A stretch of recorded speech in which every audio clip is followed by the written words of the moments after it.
Ladies and gentlemen, our referee has called a stop to this contest, declaring the winner by knockout and new MMA show! Greetings, ladies and gentlemen, and welcome to another exciting round of and new MMA show. I'm your host, Michael Hansen, and I do all kinds of things with microphones because I am a ring announcer, and I am joined this week, as I always am, by my two co-hosts who bring MMA punditry to new heights. Introducing to you first, from New York, Mark Priaulx. What's up, buddy? What's up, boys? Tired as shit. We got a late start. Let's get into this thing. Not wasting any time with the intros. I know. It's going to be a long, not long show. Yes. And now introducing from a much warmer climate than what I'm in, from Florida, the Sunshine State. He is Omar Artola. What's up, man? What's going on? I was actually just telling Mike, I keep forgetting how fucking cold it is up there because it's like 84 degrees down here. Right now, it's a nice, brisk 71 outside, so it's looking nice. Up. Dude, it hasn't even been it. a bad winter in New York. I'm sure in Michigan it has. Awful. But we still, to this day, have not seen snow other than like a half an inch dusting. And like we've had some cold days, but like not terrible amounts of them. Dude, I'm in the middle of I don't know if it's technically a blizzard, but they're calling it like a historic winter storm. It is just rolling across the northern part of the U.S. and smashing like Minnesota and Michigan. And is it supposed to get over here? My son is dying for some snow. No. It's not even snow. It's just like ice. It's like ice. Oh, rain. Really? I'm over here sad if I've got to put socks on with my flip flops when I go out in the morning to the gym. I'm just super sad. It's tough. It's tough living in a place where like 5 months out of the year, the weather is a real deterrent and like potential to like ruin my gigs.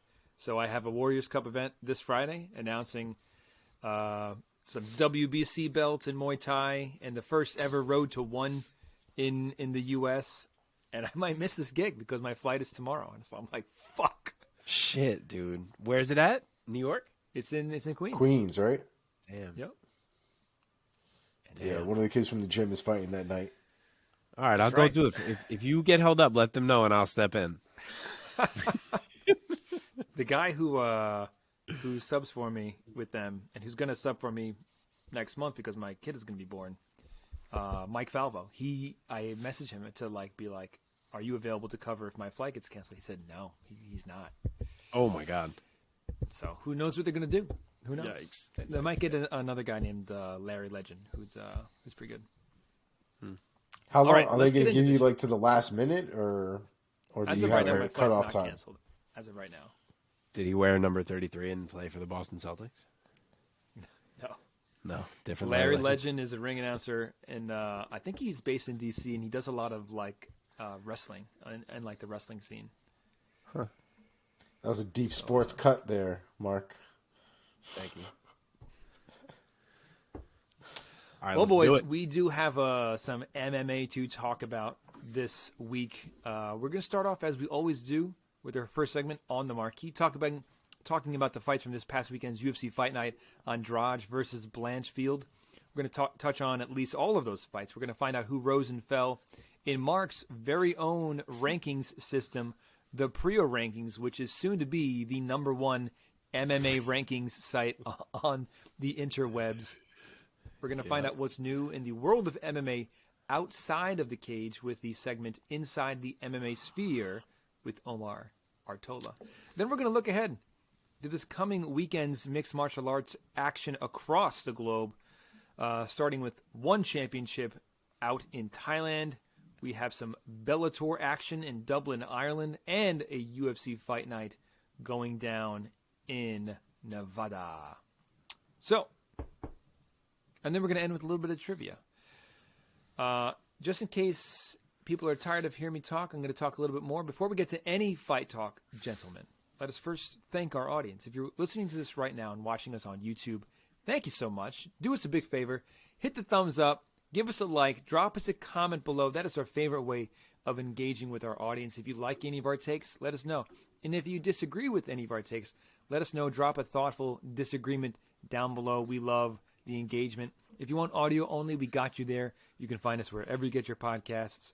And of course, find us on social media. You can find us at @andnew_MMA show in all the places. Okay. Intro over. This week, the name on the marquee has got to be Erin Blanchfield, who this past weekend at the UFC Apex at UFC Fight Night, Andrade versus Blanchfield, got the biggest win of her career. The 23-year-old defeated the one and only Jessica Andrade by submission via rear naked choke at 1 minute 37 seconds of round number 2. Mark, kick us off here. What was your impressions of Erin Blanchfield's breakout performance, we can call it maybe? Yeah, what an arrival for Erin Blanchfield. And you know this thing was a statement because we're all on here a few weeks ago talking her up, unanimously picking her as one of our breakout fighters of 2023, and none of us could get ourselves to pick her over Jessica Andrade. So for her to go in there and not give two shits and handle Jessica Andrade quicker than anyone ever thought she could is one hell of a way to break through, as you said. To start off in this fight, I really think that she threw Andrade off in round 1 by walking toward her, throwing strikes as comfortably as she was. I don't think Andrade ever anticipated that, and it took her a good 3+ minutes to adjust to that. But she did adjust, to her credit. She stopped backing up. She started playing kind of the Patricio Pitbull game where she just stood her ground and took like one little half step to the left and right to evade instead of moving backwards and taking these big strides and keeping her feet planted to counter back with power. And that's when you kind of saw the fight change and shift back to Andrade in those last 2 minutes or so of round 1. So we ended up with actually a really competitive round 1 that was hard to score. But then round 2, the takedown happens within the first, whatever it was, 30 seconds, and that was all Blanchfield needed.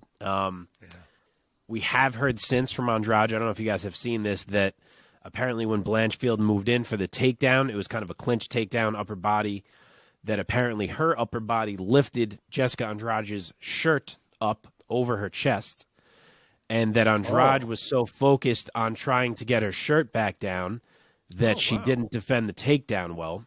So in her words, that is the only reason she got taken down. Who knows about that? I even tried to watch. You can't tell. You can kind of see that the shirt maybe goes upward. I'm sure she's not making it up.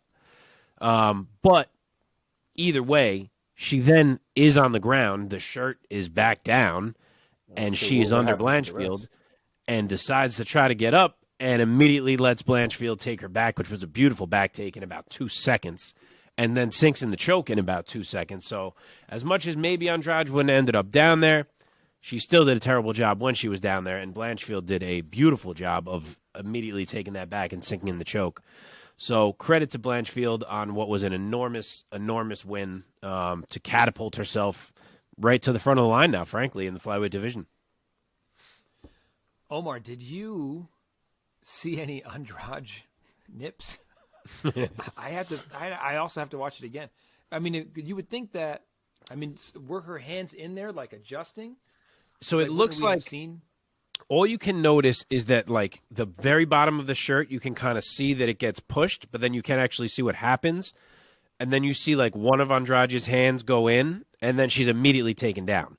But I guess maybe her point is, like, that she didn't focus on her balance the way she would have because her thoughts just all went there. So I don't know. Yeah. Dude,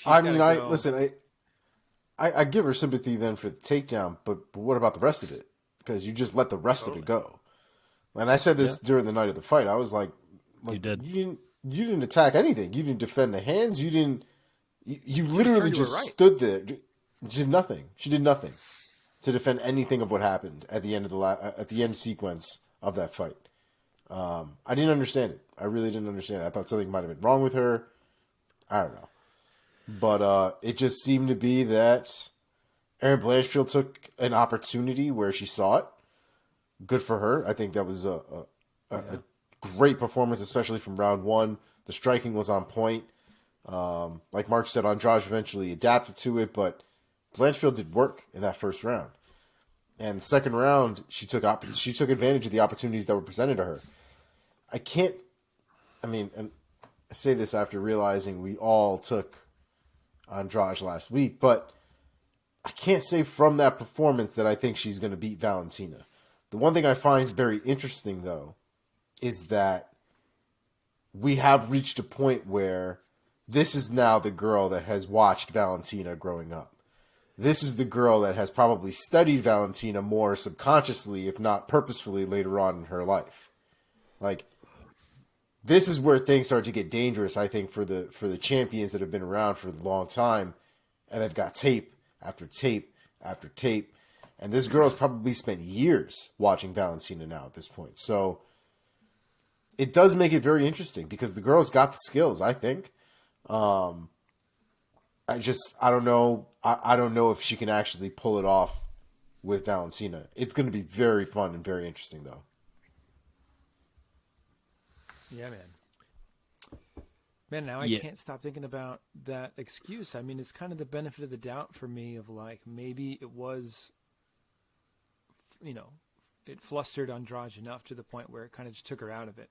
Because I was confused. I was like, somebody the caliber of Jessica Andrade, who was under somebody's side control, why would she just turn her back? I mean, I'm not a Brazilian Jiu-Jitsu practitioner, so anybody who's listening or watching right now on YouTube, drop us a comment. If you're a Jiu-Jitsu practitioner, give us some insight there. What do you think? She was close to the fence, so I'm not. Her rolling to her back with an intention to get up upside the cage, work her way back up. Like, I get that.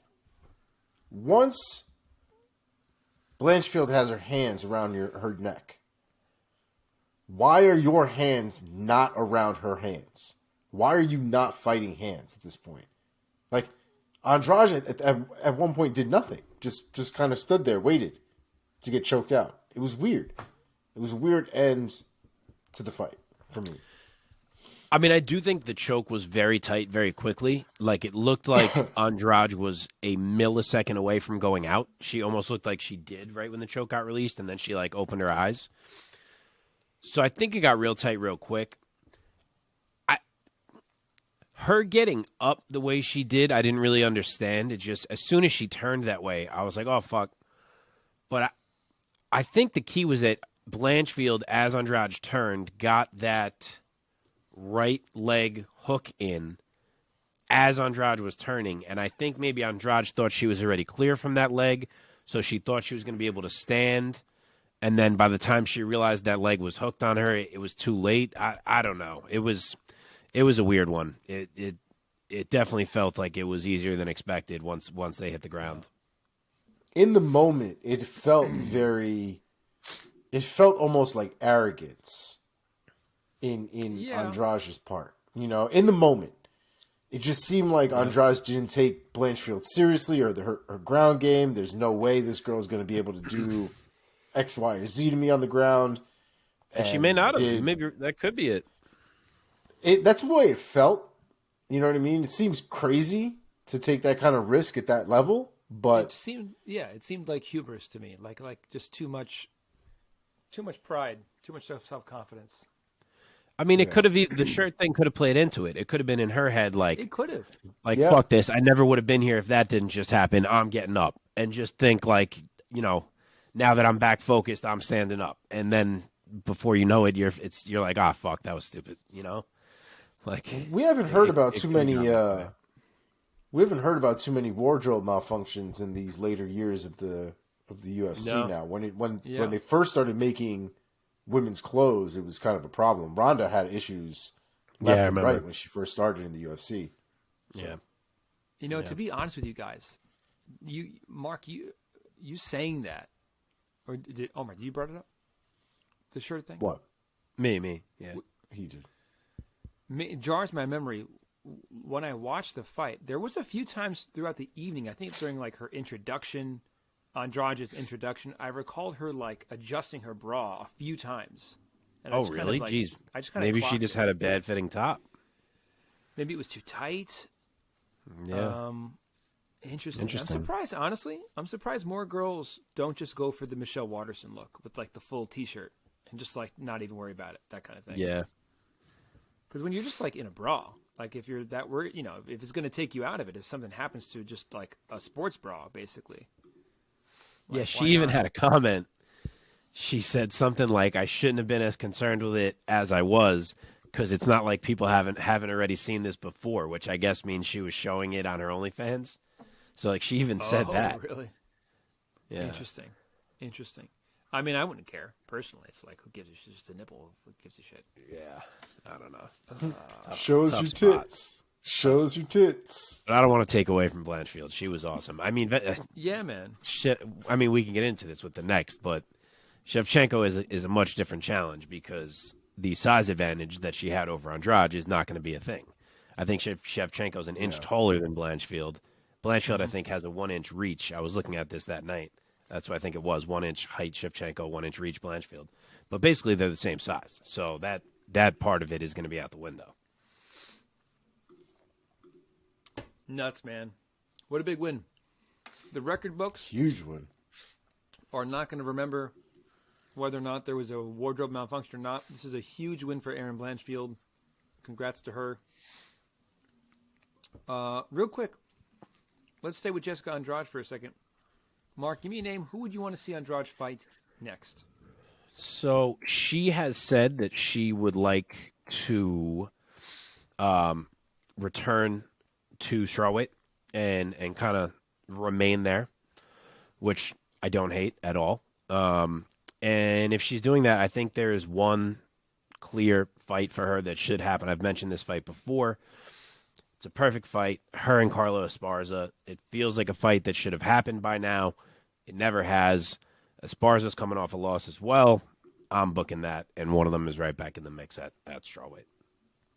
Omar, any other ideas? I mean, it seems pretty straightforward, especially now in this particular situation, right? We already got Blanchfield going in one direction, but as far as Andrade is concerned, Mark, who did you just say? Esparza, because she said she wants to go back down to 115 and stay there instead of keep floating back and forth between the divisions. Yeah. I was actually thinking about Rose myself, but I wasn't sure which one. That could work too. Which one's going to be available at this point? Yeah, they both are. And is it like all but confirmed that like Blanchfield is basically going title shot next? I can't see how they can't capitalize on that. I mean, the next one is Grasso, which is only a couple weeks away at this point. Yeah, against the winner of that. You mean, yeah. I mean, I don't know that it's confirmed. I guess you could say, like, wait a second, what's happening to Manon Fior, which I get, because people thought she was going to get this shot, and Grasso got it instead. So for her to get jumped again, I guess, is a little tough. So if they said we want to have Blanchfield and Manon Fior fight, I would get that. But it seems like you can't do that since the Shevchenko-Grasso fight is already happening in like 2 weeks. It seems like you might as well just pick the next challenger and go with it, which I would get. At this point, I'm picking Blanchfield over Fior. Yeah, really? Wow. Yeah, off of that win, 100%. Fior hasn't had any performance like that. Yeah, same. How tall is Fior? How big is she? No, I don't mean I'm picking her to beat Fior. I'm saying I'm picking her to, if one of them is getting an immediate title shot, I'm picking Blanchfield. I see. Yeah, in terms of record, beating, I am picking Blanchfield over Fior, personally. You are? Okay. That's tricky. Well. Interesting. I'm more torn. Good, man. Gun to my head, Blanchfield, but I'm more torn. I'd have to think about that a bit.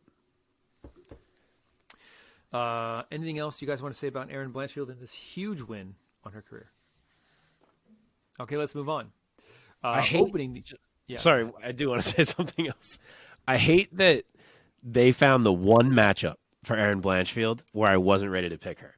Like, if she fought, Tyler Santos like she was supposed to, I would have been on Blanchfield. Even if it was Fior, I feel like I might have been like, she can get this done against all these other girls. Andrade, I was like, no, I can't. I got to pick Andrade. And, of course, she fucking wrecks her. And gets smoked. She just gets... It was not even like a competitive 3-round banger. Like, she got smoked. Yeah. Nah. I mean, all right, apologies. Halfway through that first round, I was like, wow, Erin Blanchfield is winning this stand-up exchanges. She was lighting her up. Yeah, Yeah, she's good, man. She's real good, and she's only 23. Yeah, which is fucking nuts, man. Nuts. Can you imagine if she wins the belt and breaks John Jones' record? Whoa. I mean, let's go, man. Shit, what was he? 27? 26? What? 27? No. When he No, won? dude.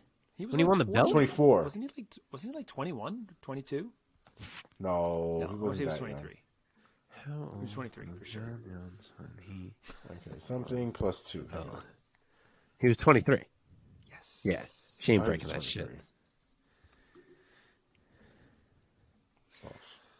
Oh, man. Can't wait for that fight. Okay, let's move on.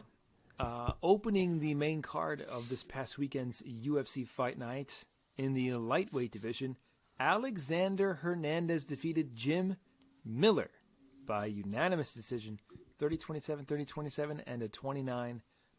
Omar, let me start with you this time. Give us your take of this back-and-forth scrap between Hernandez and Miller. What a great fight, man. What an absolute banger of a fight. Jim Miller fights like the old man in the woods, man. That dude is like The old man in the woods, not like the old man in the woods. Like if I saw an old man in the woods. Sayings. Like he says things as if they're common and no one has ever heard them before. You've heard of it now. Oh man. I love me some Jim Miller though, man. I mean the man is a scrapper for sure. He's always there to game.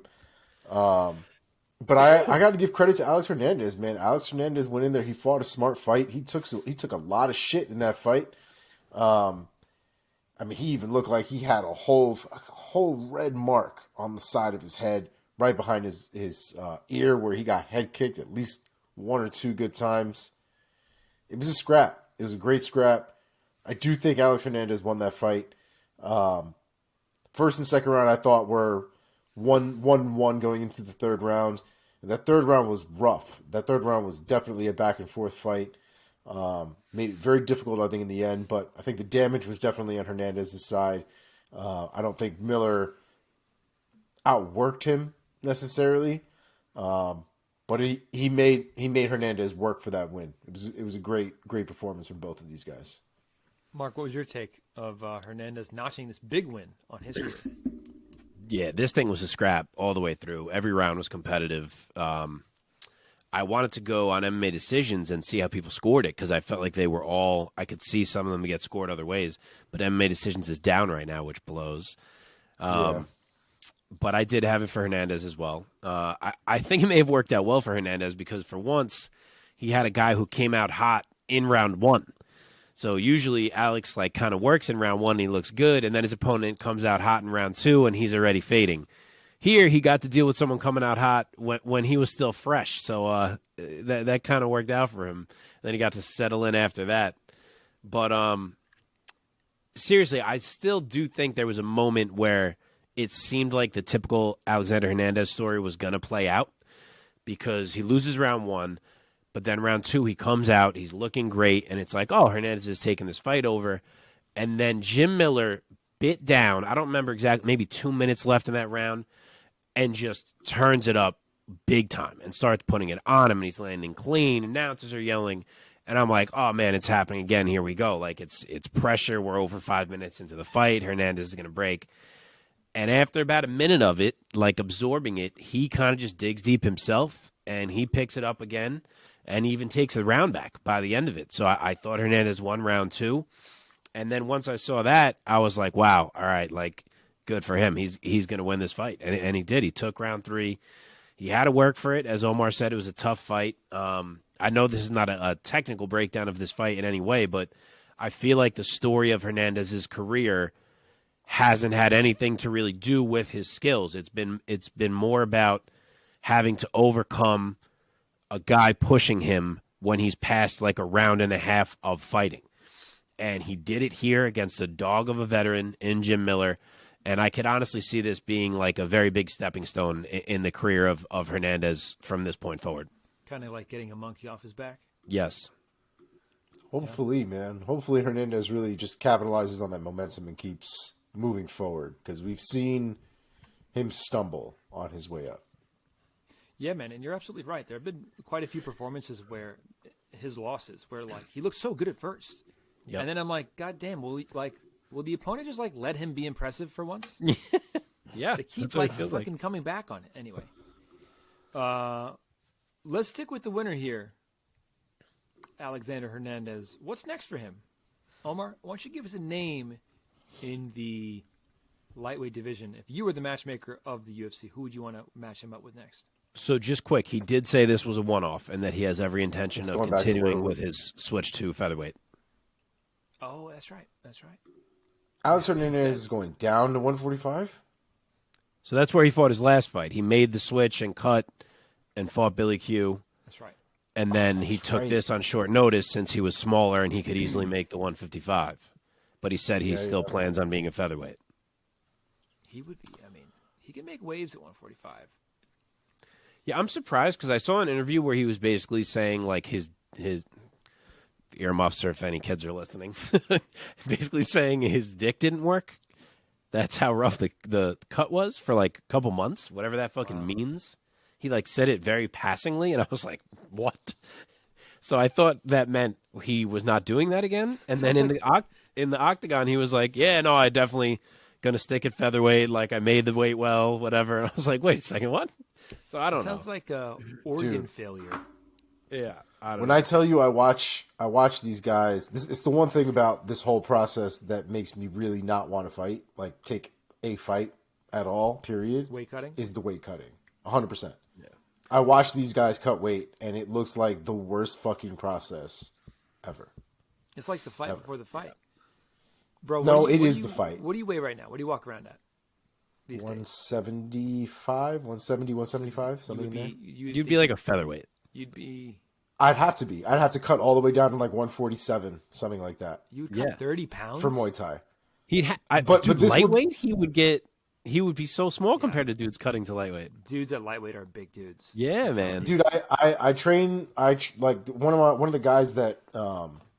Matter of fact, the guy that I sent you guys the photo of, Joey, he fights at 147. He's about an inch or so taller than me.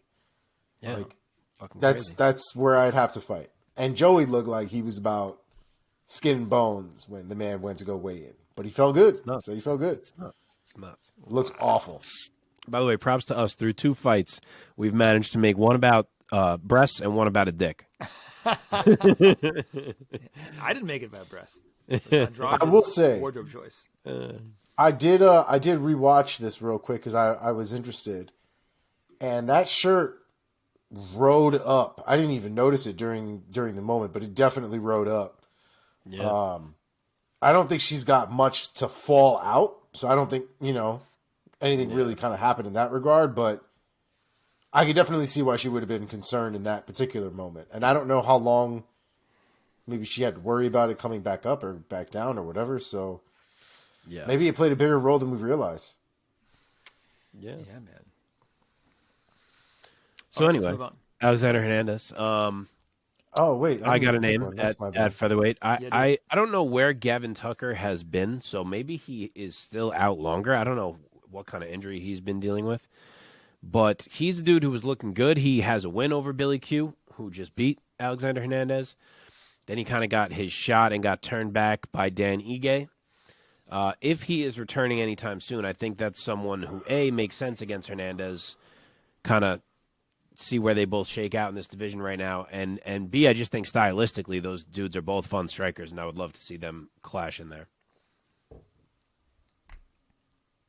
Let's move on. Mine is Alex Caceres. I think that'd be a fun fight. That was my other one I almost said. I like it. Very fun. I do like it. Okay, let's move on. We're not doing Miller? Okay. Do Miller. I'll give you 2 for Jim Miller. Okay. I would like to see a Matt Favola or a Terrence McKinney. I think either of those guys, they're both kind of in a similar spot right now, who could like use a chance to pass the type of test that Jim Miller represents to kind of jump them to a possible next level. So I think that's where Jim Miller is these days. He's got to test these guys trying to break through. Any other ideas, Omar? I like the Frivola one, I got to say. I didn't really think about it until just now, but the Frivola one is kind of brilliant. It's a good one. Thank you. Fun question. Quick tangent. We said we weren't going to do this, but why not? If legend status is a sliding scale, like a spectrum, how much percentage of a legend is Jim Miller? Put a number on it. What percentage? Fuck. Is he like 10% legend, 40% legend? No, I'd say he's a solid like 85, 90% legend. That man has been around for forever, dog. I don't know what this. If he's a 90, then what is like John Jones and Jose Aldo? I think any name that to me is synonymous with MMA to that extent that I can picture fight after fight after fight after fight. I mean, for me, you go down as legend for me. I don't know what everybody else's criteria is, but I've been watching Jim Miller. Yeah. Jim Miller's been around for a ton. Yes, I know. Of fights. That's why I asked. I don't like this question because I have no idea how this sliding scale works. Like, I would need to know where 50 guys are on this sliding scale to put your Jim scale. Miller on this sliding scale. It's the Priaulx scale. I don't know, like 75 or 80. I don't Wow. fucking know. Like, To me, how... that's high. Both of you guys are higher than I thought. But you may be viewing this scale differently than we are. Like, guess I am. what? I don't know what you mean by it. To me, just to be on the scale is awesome. Even if you're like 5% legend, that's fucking amazing. Like, you're fucking great.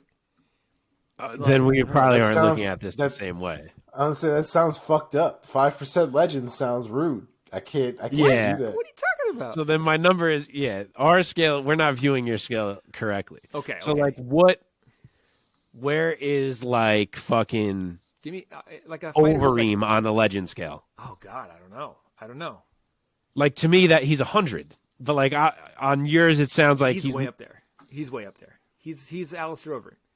Oh, all right. So he's Okay. way up there? And But I Jim mean, Miller's a 5? I didn't say he was a 5. Oh, that's what you just said. No. I just mean like, okay, somebody who's like thoroughly not a legend. I mean, Overeem is way more of a legend than Jim Miller. I'm not Yes. trying to fucking get this twisted, but Give me a name. Somebody who's not like Kothel Pendred. Like negative 80,000. So Is that who you just thought of? so here's where we're going, right? I met him once. I Now met him you've once got in the the city. scale. You've picked the most random of random names, Well, because and now listen, we're he's- supposed to put Jim Miller closer to that spectrum. No. Let me finish. Oh, Pedro actually- is 0? Okay, now I know right where Jim Miller No, is. he's not that he's 0. He's like just not on the scale. He's just not. I'm just saying, I like, hope not. listen. If I bumped into Kothel Pendren again, because I have bumped into him in the city, but if I He was would with my not be wife, pleased here. wait, hold on. Let me just work this out. If I was with my wife, I'd be like, Kothel, what's up? Good to see you. Have a great day. I would turn to my wife. I'd be like, he's a pro MMA fighter, and she'd be like, cool. But I would not, like, the thought would not cross my head to be like, guy's a legend. If I Of bumped, course it wouldn't. Listen. If I bumped into Jim Miller, and I was also with my wife, I'd be like, Jim Miller, holy shit.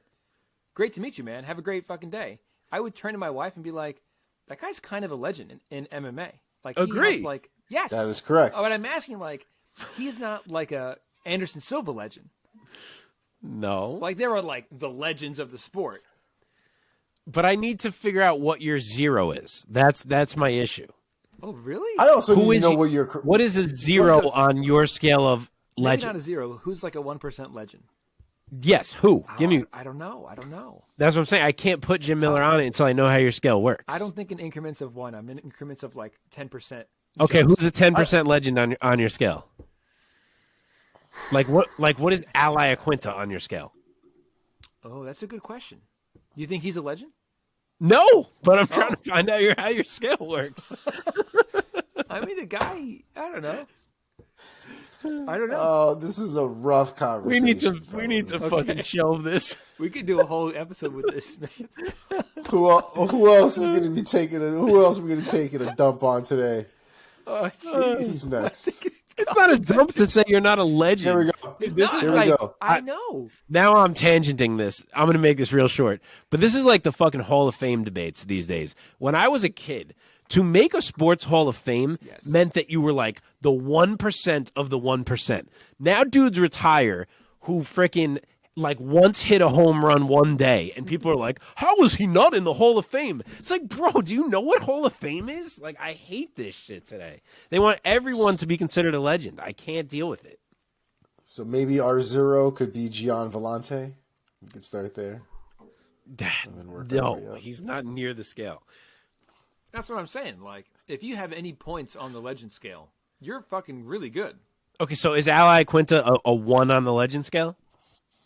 Like, is that how you're imagining the legend scale? No, not really. Like, good fighter, but certainly not a legend in any way? Maybe legend doesn't. Maybe there's no scale. Maybe legend is a binary. You either are or you aren't, and you are for different reasons. No, but you. That's what I'm saying. It's the whole point of why I brought it up. Because again, like if I bumped into Jim Miller and I was like, I turned to my wife, I'd be like, I would not say that guy is a legend. I would say that guy's kind of a legend. Right. You know what I mean? You're kind of a dick. You're kind of a dick. You need to send us an example of someone who's on the bottom of your legend scale, and then I can know how to have this conversation. If I saw Jim Miller and John Jones standing right next to each other, and my wife was there, and I was like, holy shit, that's Jim Miller and that's John Jones. Those are two legends of the sport. That's how that fucking conversation would go. 100%. I think that's disrespectful. You've been disrespectful to Jim fucking Miller for the last 15 minutes, you son of a bitch. Kind of a legend. Oh, man. I hope he doesn't watch this. On the YouTube thing, I'm going to have to give this discussion its own fucking clip title. I mean, segment title. I'm gonna get eviscerated in the comments. All right, we're 40 minutes in. Let's go to the next one. Let's fucking go. Okay, here we go. In the women's bantamweight division, Mayra Bueno Silva defeated Lina Lansberg by submission via knee bar at 4:46 of round number 2. Mark, go first. Who go first? Me? You. Talk about the legend that is Mayra Bueno Silva. She thinks she is with them post-fight call-outs. My God. We nailed this one. It was an awful matchup for Lina Lansberg. She looked clueless in there because of exactly what we said, which is that she does not have an outside striking game. Her game is predicated on striking on the inside, and she could not do that in this fight because of the risk of getting taken down by Silva and subbed by Silva. We saw her get taken down more than once, and she did survive for some of the first round, and then again for like 4 minutes in the second round, survive on the ground with Silva. But she knew she was so out of options in there on the feet that at the end of round 2, when she finally escapes from Silva and manages to not get subbed in all that time, she's got like 30 seconds left, and she's like, fuck it, like, I'm going to try to get in position for some ground and pound because I don't have anything else that works right now, and maybe if I can land a couple from top, it'll be big. So she goes back into the grappling and gets immediately knee barred. So she just didn't have options in there. It was a beautiful knee bar, of course, from Bueno Silva. She did an awesome job. She is really proving to be a hell of a finisher in this division, which is saying something. And she's due for a fight against someone who's, top 10 level in this division. She went and called out Juliana Pena and Raquel Pennington, which, like, we ain't there yet. But someone who's the next level under them should certainly be in there with Silva, in my opinion. Omar, what was your impression left by the performance of Bueno Silva and that knee bar? I personally don't care for her striking. I think her striking could use a lot of work. Her ground game, though, is pretty good. I really enjoyed watching it. That roll right into the knee bar was beautiful. The control she had on that leg when she came out of that roll was perfect. It was a real nice ending, especially with not a lot of time left on the clock for that submission. So definitely a really nice performance. But when we start talking about like maybe not Juliana Pena per se, but like Raquel Pennington, for example, Like the striking that Silva has right now, I don't think is going to match up and do very well against somebody like Rocky. Juliana Pena is a little bit more reckless with her strikes. I think she's a little bit more of a pressure fighter, so I also think she runs into her own issues in that particular situation. So I think she's got some things to work on before I think she gets to that point. But if we are going to match her up with somebody, for me personally, I'd be going with somebody like Macy Chasson. I think that would be a nice test to see if she deserves to be in the top 5. Okay. I do like that. I have a similar choice, which is Ketlin Vieira. She is coming off a loss to Raquel. We had recently been saying how it was kind of tough to match Vieira up because we felt like she didn't really deserve another fight against these girls who are kind of in that top, 6 or whatever it is now. But we couldn't really figure out someone below her that made a ton of sense. I feel like this one works. I feel like she can be the one to test Mayra Bueno Silva here. And if Silva can get past that one, then her calling out these names that she's been mentioning won't really sound so crazy anymore. Yeah, man. Anything else on Bueno Silva and Lansberg? Let's roll on. Lansberg retired for what it's worth. So yes. Happy trails. Thank you for Happy the fights. trails to her. Great career. Don't say it. Legend.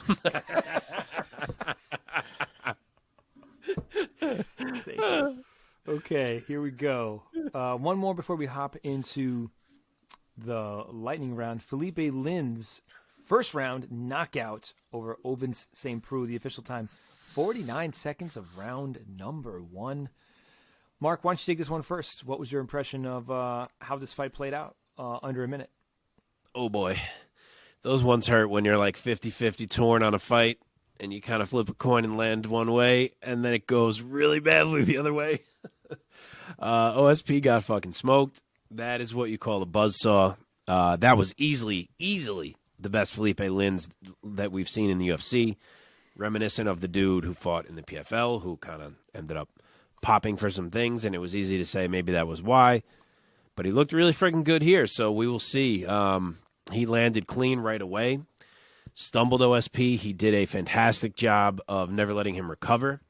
Placed his shots really well, picked his angles. He had great footwork, I thought, to stay in front of OSP where he could keep landing because OSP was really trying to run around that octagon and find space and kind of use his length to escape and keep Lins off of him.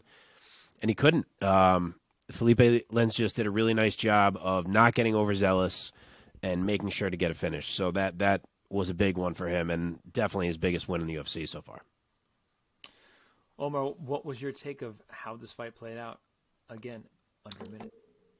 Yeah, it was rough to watch, man. OSP got kind of bulldozed. Like Mark said, Lins has some accuracy that night. Laid his punches right on OSP's face, on his head. Really caused issues with his equilibrium. That last shot, though, man. I mean, good on the referee for not letting it continue after that point because OSP was hurt for a minute running around the octagon. But as soon as he hit the canvas, I mean, it was done. It was a good performance from Lins, man. That was kind of the perfect performance that you would need in a spot like that. So good for him capitalizing. Okay, let's hop into, unless you guys want to match up Lins? Yeah, I will. I'm going to put him in there. Omar, actually, both of you may not love this. I'm going to put him in there with Khalil Roundtree. Khalil kind of edged Dustin Jacoby barely in the last fight. He didn't really get the big breakthrough we were hoping he might. He hasn't been able to get matched up because none of these guys above him are really available. I kind of think making a fight like that is a chance for one of these guys to truly springboard themselves up. Lynn's kind of broke through here. I feel like they're at a similar spot now. You match them up and someone looks good, they're going to have some buzz on them. So that's where I would go. Omar, looking at the rankings, any other ideas? I honestly don't hate that. That's a fun fight. That would be a real interesting and competitive fight, I think, too, from the stand-up perspective. There you go. I would say that if they're not going to run back the Jimmy Crute Alonzo Menafield fight, which I guess is kind of 50-50. I don't even know if anybody really gives a shit on that level, but I would say give him Jimmy Crute. I think that'd be an interesting fight too. I almost said that too. We're very much on the same page tonight. And for OSP, I'm throwing him in there with Tyson Pedro. They both looked awful. Let one of these dudes try to get a bounce back off the other one. Okay. Let's jump into the lightning round now. Here we go. Quick lightning takes from Mark. Oh, man. Co-main event for this fight night card in the light heavyweight division. Zach Pounga, UD over Jordan Wright. Omar, take it. I don't know what is this fight and the William Knight fight. We're going to get into both of them. I don't know what it is with guys thinking that they look fucking cool, acting like nothing hurts them while they do nothing in a fight. You look ridiculous. You're getting hit. You've been split open. Might be time to fight back. Jordan Wright did more than William Knight, but like barely. Zach Pagua doesn't really make it very fun to watch in terms of his style. Very smothering, very control heavy. Happy to keep him against the cage. But he sliced that boy open, man. I mean, he worked Jordan Wright for quite some time in that fight. So it was a good performance, I guess. Not my favorite, though. Yeah, this one was all about the clinch of doom from Zach Pauga. I can't say he looked too impressive here. It was a bit of an ugly fight. He did land some nice elbows, as Omar said. But Jordan Wright just didn't show up, and it's not the first time. He tried to follow up William Knight on this night with his best William Knight impression, which we will get to. Yes. And now he is cut just like William Knight. So, yeah, that's what happens when you don't really try in a fight. So, all right, heavyweights. Jamal, how do you say this name? Poyes? I think it was Pogues. Shit, I don't remember. Yeah, I think it was Pogues. I think it's Jamal Pogues. Pogues, unanimous decision victory over Josh Parisian. Mark, sticking with you. Take it. So, Omar, can you take this one first? 1 sec. Sorry, I have to answer this. Yeah. So this was an interesting fight. I don't know if I completely agree with this decision. It was a tough fight to score because Pogues had some takedowns in that fight. But I thought Josh Parisian outworked him. And I thought Josh Parisian outworked him quite consistently when it was on the feet. Third round, I thought I gave to Parisian. I didn't see what the scorecards were and who gave what to what, and I couldn't go on MMA decisions like we alluded to earlier. So I don't know what the scorecards actually were, but I had Josh Parisian winning 2 rounds out of that fight. So I didn't necessarily agree with that decision. Okay, Mark. Yeah, so I caught the end of what you said there. I kind of felt the same. This is another one where I really wanted to look on MMA decisions and see where people were at. Again, it's down, which sucks. I like to kind of reference it as we go through on this show. And I haven't watched this one back. I haven't had time to watch any of these back. But live, I felt kind of the same as you. Like, it ended, and I was like, I think Parisian got 2 of those. And then it was unanimous the other way, and I was like, fuck, like, did I miss something? So I kind of wanted to see where other people were at. Ideally, I would have rewatched, but again, didn't have the time. Pogue showed some skills. Parisian can be a tough matchup at times, but yeah, I'm not sure that he got that one. Okay, here we go. Marcin Prachnio, unanimous decision over William Knight. Mark, take it. I'm not gonna lie. I couldn't even get through this fucking fight. Like, I started walking in and out of the room. This was the most boring thing I've ever seen in my life. William Knight, who I've never been high on, literally decided not to fight. And I get it that Prachnio was ripping his leg apart. But his response to getting his leg ripped apart was to stand still and not do anything. So I'd never seen anything like it. I really haven't. Him getting cut was the lock of the century after that performance. It took a few days. Good win for Prachnio, I guess. He probably could have done more too, fighting a striking dummy. But yeah, a memorable performance in the worst possible way for William Knight. Omar. That might have been single-handedly the worst performance from a fighter I have ever seen. Not even a combined terrible performance, because I feel like Prachnio did enough. Threw a lot of leg kicks. I mean, busted up both of his legs the question mark kicks to the head were really, really nice. He did work. I mean, he did what he needed to do. Pretty sure his leg is completely busted at this point for having used his foot for 15. Yeah, it's a balloon. 15 minutes and just wrecked. I've never seen somebody more uncomfortable inside of a cage with gloves on than William Knight. I made a joke, like I sent you guys a text earlier, because it did remind me of like somebody who comes into a gym who like works out all the time. He's got muscles. He's, I do weights, bro. I lift weights. I lift, bro. And then he's like, I can take any one of you little scrub motherfuckers on. I lift weights. I'm strong. And then he gets lit up in the gym because he doesn't know what he's doing. That's what that fight looked like. And this is William Knight, who, like, we've seen him fight before. He's not the best, but he's Jesus Christ. I mean, this was the worst. How about this, He Mike? at least This will is- throw this is- heat back. This is the negative scale of your legend. Is that performance right there? This is like Dude, it the really other did. spectrum.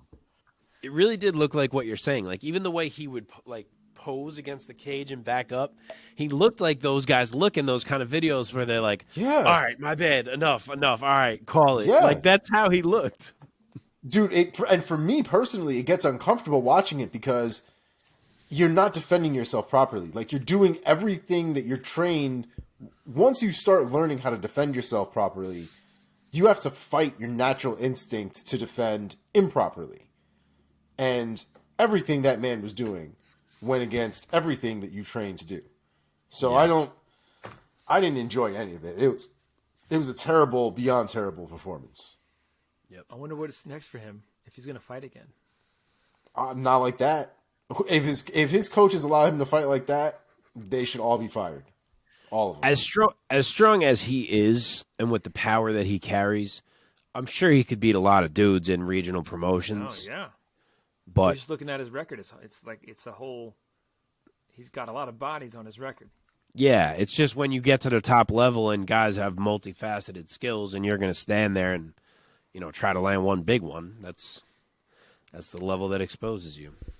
Yeah. Regional All right, let's promotions move ain't on. gonna pay the bills, though, dog. Here we Don't go. work Lightning on it. round. Oh, right, lightning round shit. That's true. Nazim Sadikhov. How do you say his name? Round Yeah, 3 they TKO were saying over Sadikov, Evan yeah. Elder. Omar, take it first. What a fantastic fight. This was a really, really fun fight. I really enjoyed every minute of this fight. Back and forth, real banger. Kind of glad that this fight ended somewhat with some finality because trying to score this fight was ridiculous. Especially by the time we got to the third round. The third round was crazy back and forth. But there was a huge, huge knee ripped open Evan Elder's eye, like his eyebrow right above his right eye. And it was bad. He was leaking right from the jump, and you could see directly into his head. So, good call from the referee. Got that call early. And it was a fantastic fight. I wouldn't mind seeing that run back again if they decide to. I wouldn't be surprised if they didn't. But that fight was A+. Absolutely fantastic. Mark. Yeah, that was an absolute scrap. Those boys were going for it all fight. Evan Elder honestly looked really good through 2 rounds. I hope he gets another shot in the UFC, despite the fact that he's now 0-2. It's possible he was up 2 rounds to none in that fight, as close as it was.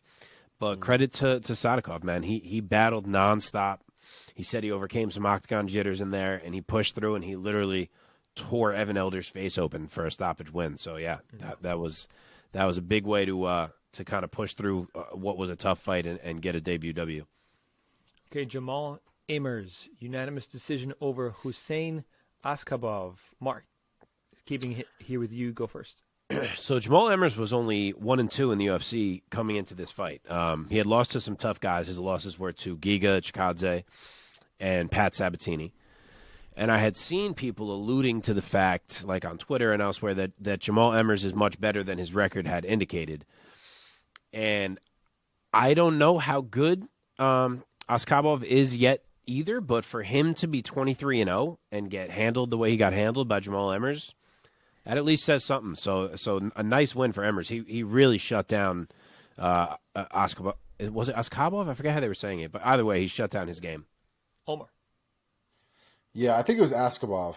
Oskabov. I will say, it sounded like from the commentary booth and things like that, that the tape that they had watched, that the biggest issue that Askabov had in his career so far was the lack of elite talent in his record, in his resume, and in his performances.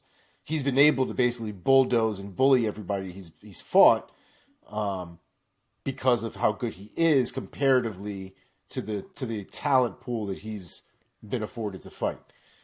Jamal Emmers, like most people in the UFC, are not there to play games. This is not a hobby to them. This is not something they're trying to see if they can do. They're in there. They're in there, and they're in there to kill. And I think Oskabov kind of realized where he was and didn't really have a ton of answers for it. It looked like by the middle of round 2, he was gassed. He was done. Yep. He looked very uncomfortable in there. It looked like he had never been put in a position like that before. And Emmers took complete advantage of it, and I think he, very well should have. So it was a good performance from Emmers. I think it was his first fight back in like a couple of years, too, at that. I don't think he's fought since 2001. Or 2021, sorry. That's a long time. Yeah. But yeah, Askabov with a 23-0 record with a performance like that, it just might have been a lot more work than there was actual quality to those wins. Yeah, he is usually a bantamweight. He's been a career bantamweight, so maybe that's where he needs to go back to. And he hadn't fought in 3 years, so I'll wait till I see him one more time before I truly make the decision. But yeah, he didn't look as advertised for sure. Okay, AJ Fletcher, round 2 submission over Themba Gorimbo. Mark, take it. Yeah, Gorimbo kept trying to grapple here, despite having a huge reach advantage, which I didn't understand. And Fletcher took advantage, and he finished things with a massive club and sub. Just an elbow that came out of nowhere and an immediate guillotine and tap. So a big way to get his first UFC win after an 0-2 start to his career for Fletcher. Omar. A part of me feels like Gorimbo didn't want to feel Fletcher's hands, because Fletcher's a thick motherfucker. Like that dude, if he puts hands on you, you're going to feel it for sure. And I was even more confident in this. Once Gorimbo pulled guard on AJ Fletcher, I was like, oh man, this guy he ain't trying to fight this boy. He's not trying to get into any kind of fight with AJ Fletcher. But to Fletcher's credit, man, he apparently had 2 of his jiu-jitsu coaches there with him. He knew what he was getting into. And his jiu-jitsu was on point that night. And he did everything he needed to do to put himself in good positions, keep himself out of bad ones, and get his nice little submission victory. So good for him. Okay, last one. Clayton Carpenter defeats Juan Camilo Ronderos by submission via rear naked choke. Omar. Yeah, dude. I don't know who Clayton Carpenter is, man, but that babyface kid looks real good. That was a real good performance, real good back take. I enjoyed it. I'm down to see some more of it. He's 7-0 now. Mark. Yeah, so his grappling was talked up a bit before his debut, and yep, that makes sense. He was really impressive.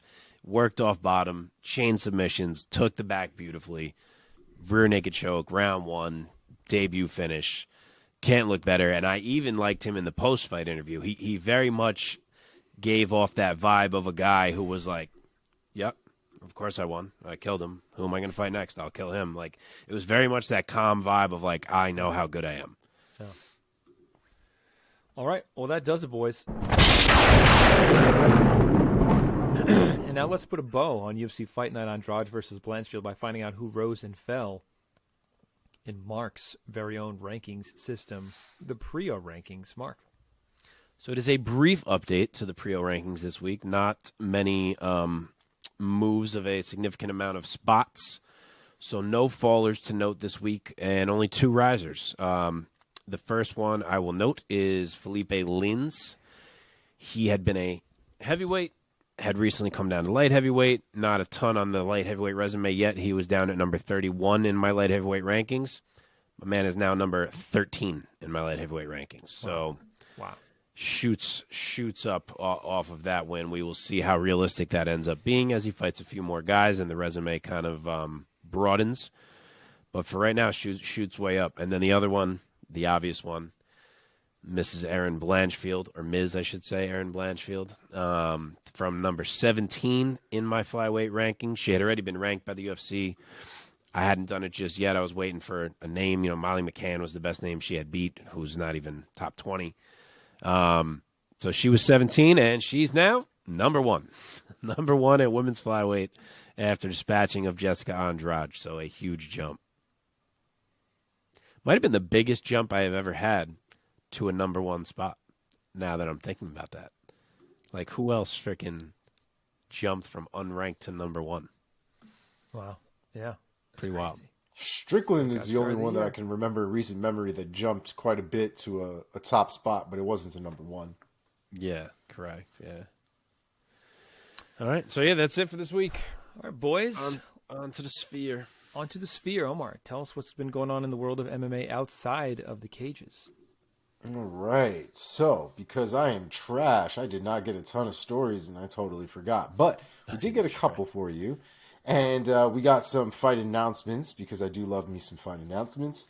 And that'll take us right into this upcoming week's legendary card. Right, Mike? Legendary. Okay.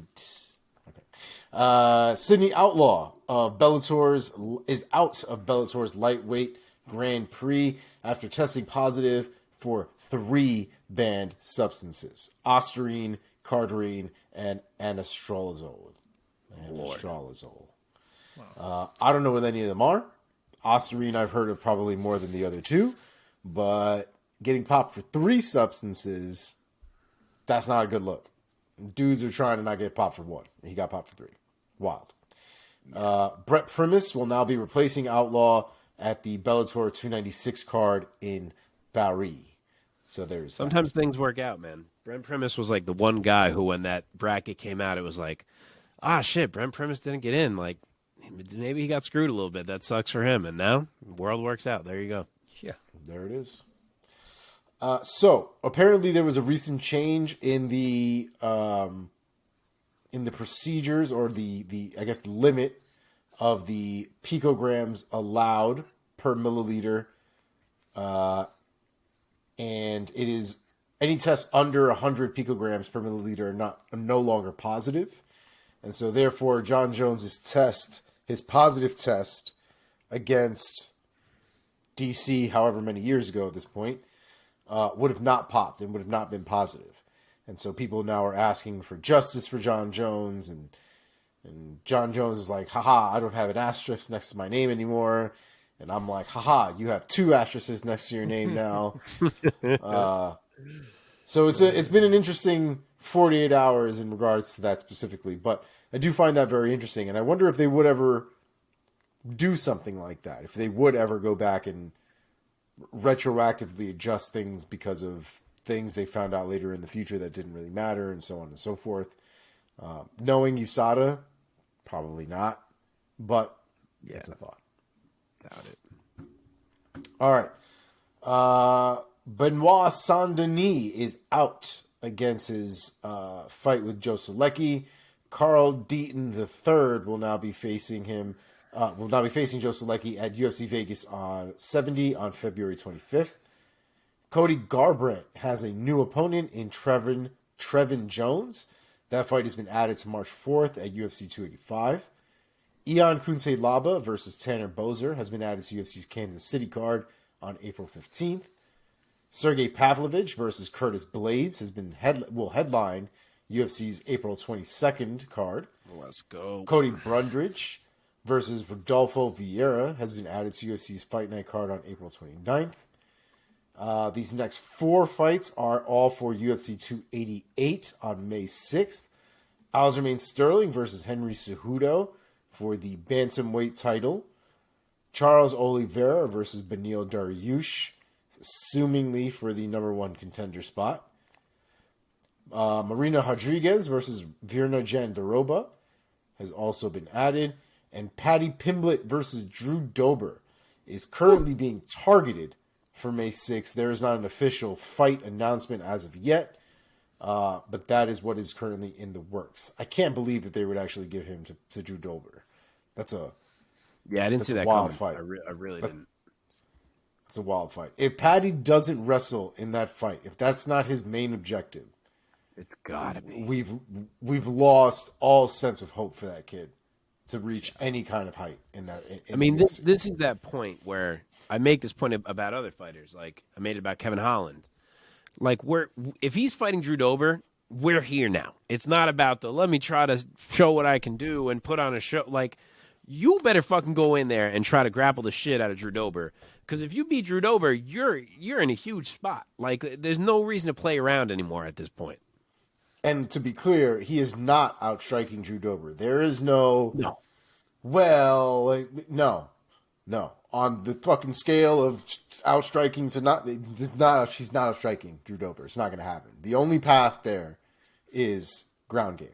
Has to be ground game. Has to be submission.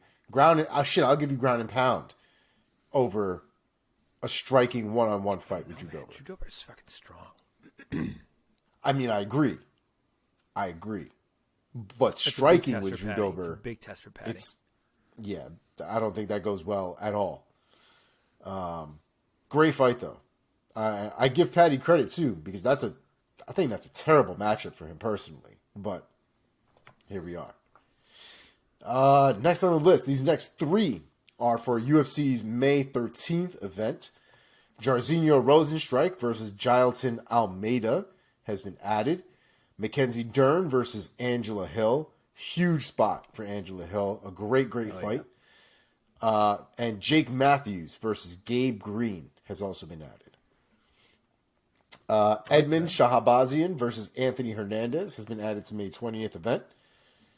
And last but not least, Karolina Kovacevic versus Vanessa Demopoulos added to UFC's May 20th event. And that is all we have this week. Okay. Well done. All right, let's look ahead, boys. It's preview time. We have 3 promotions, 3 events to preview for you folks this coming weekend. We have 1 action, Bellator action, and UFC action. Let's start with 1 championship, 1 Fight Night 7, Lineker versus Andrade.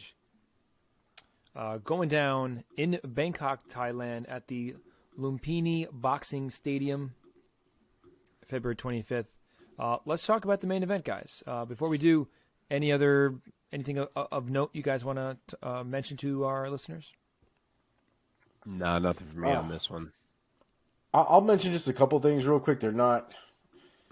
It's not MMA, I guess, specifically related, but there are some interesting fights on this card. If I can pull it up. There's a couple big Muay Thai fights going on this weekend. The Saenchai versus Yusupov fight, and the Nguyen versus Shaidulev fight. And then there's also Fairtex and Shenlong. Both of those, all 3 of those fights are pretty high level. If you're into combat sports at all, obviously there will be no takedowns or anything like that, but those striking matchups are absolutely fucking wild. And Saenchai this is not the older man, smaller Saenchai. This is a different Saenchai. I can't properly explain to you how any of that works or how the Saenchai thing works, but good fight. Definitely recommend watching. And Danielle Kelly is also on this card, who is a A-plus grappler. So if you do like grappling, definitely recommend checking that one out. All right, so let's talk about this main event.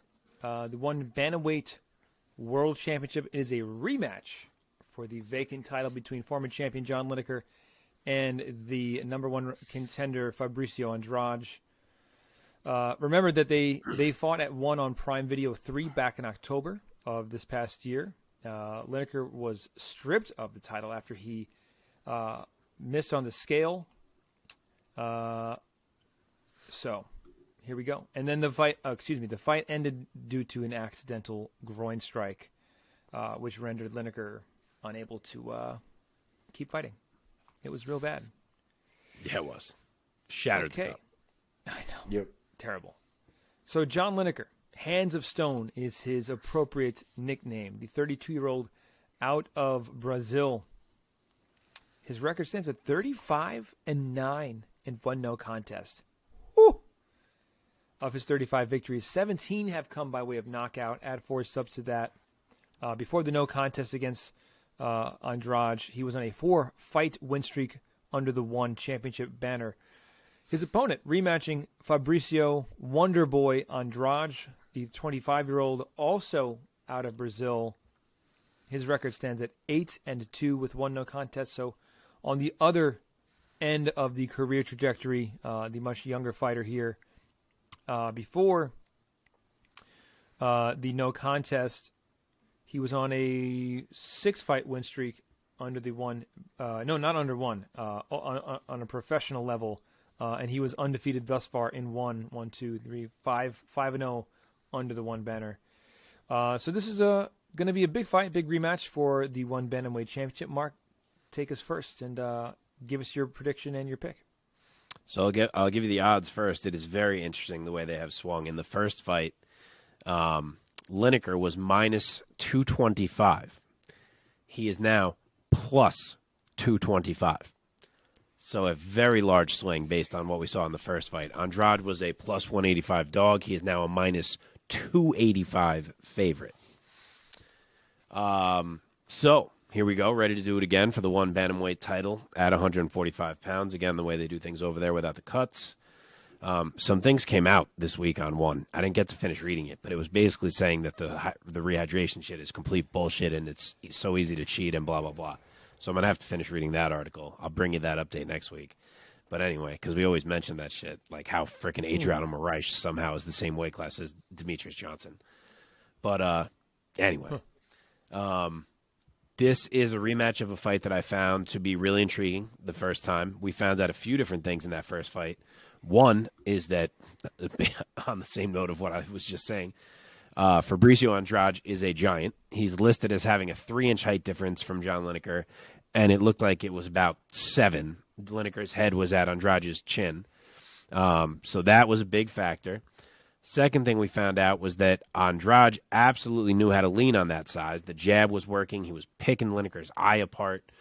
The kicks, the knees, he managed to really dictate that fight in the early going.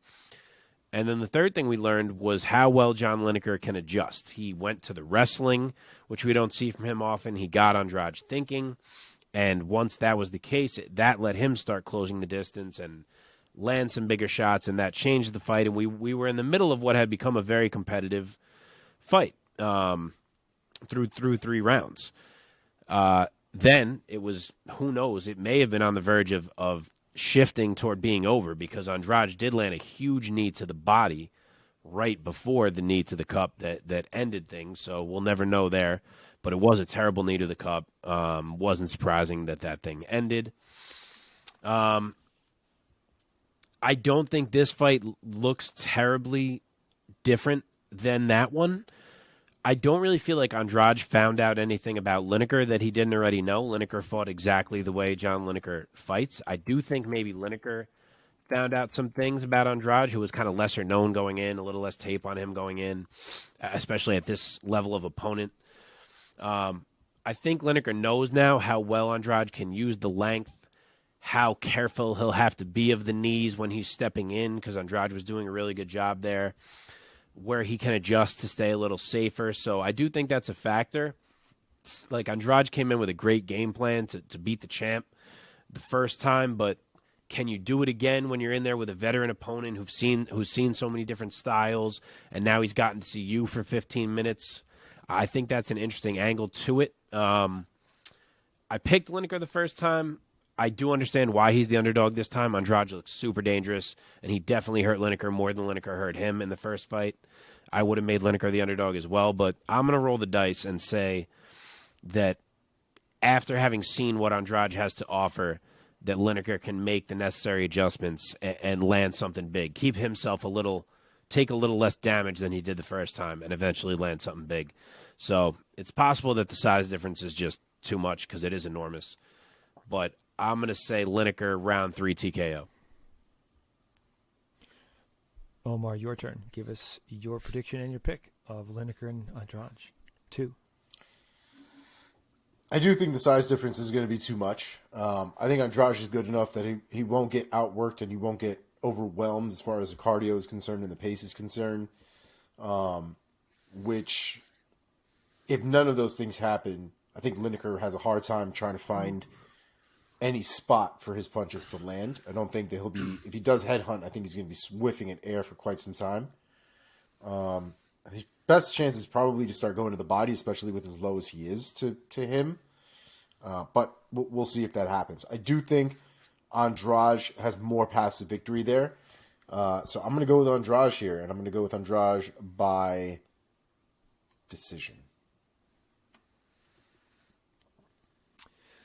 For me, it's just, it's the case of the veteran taking on the upstart.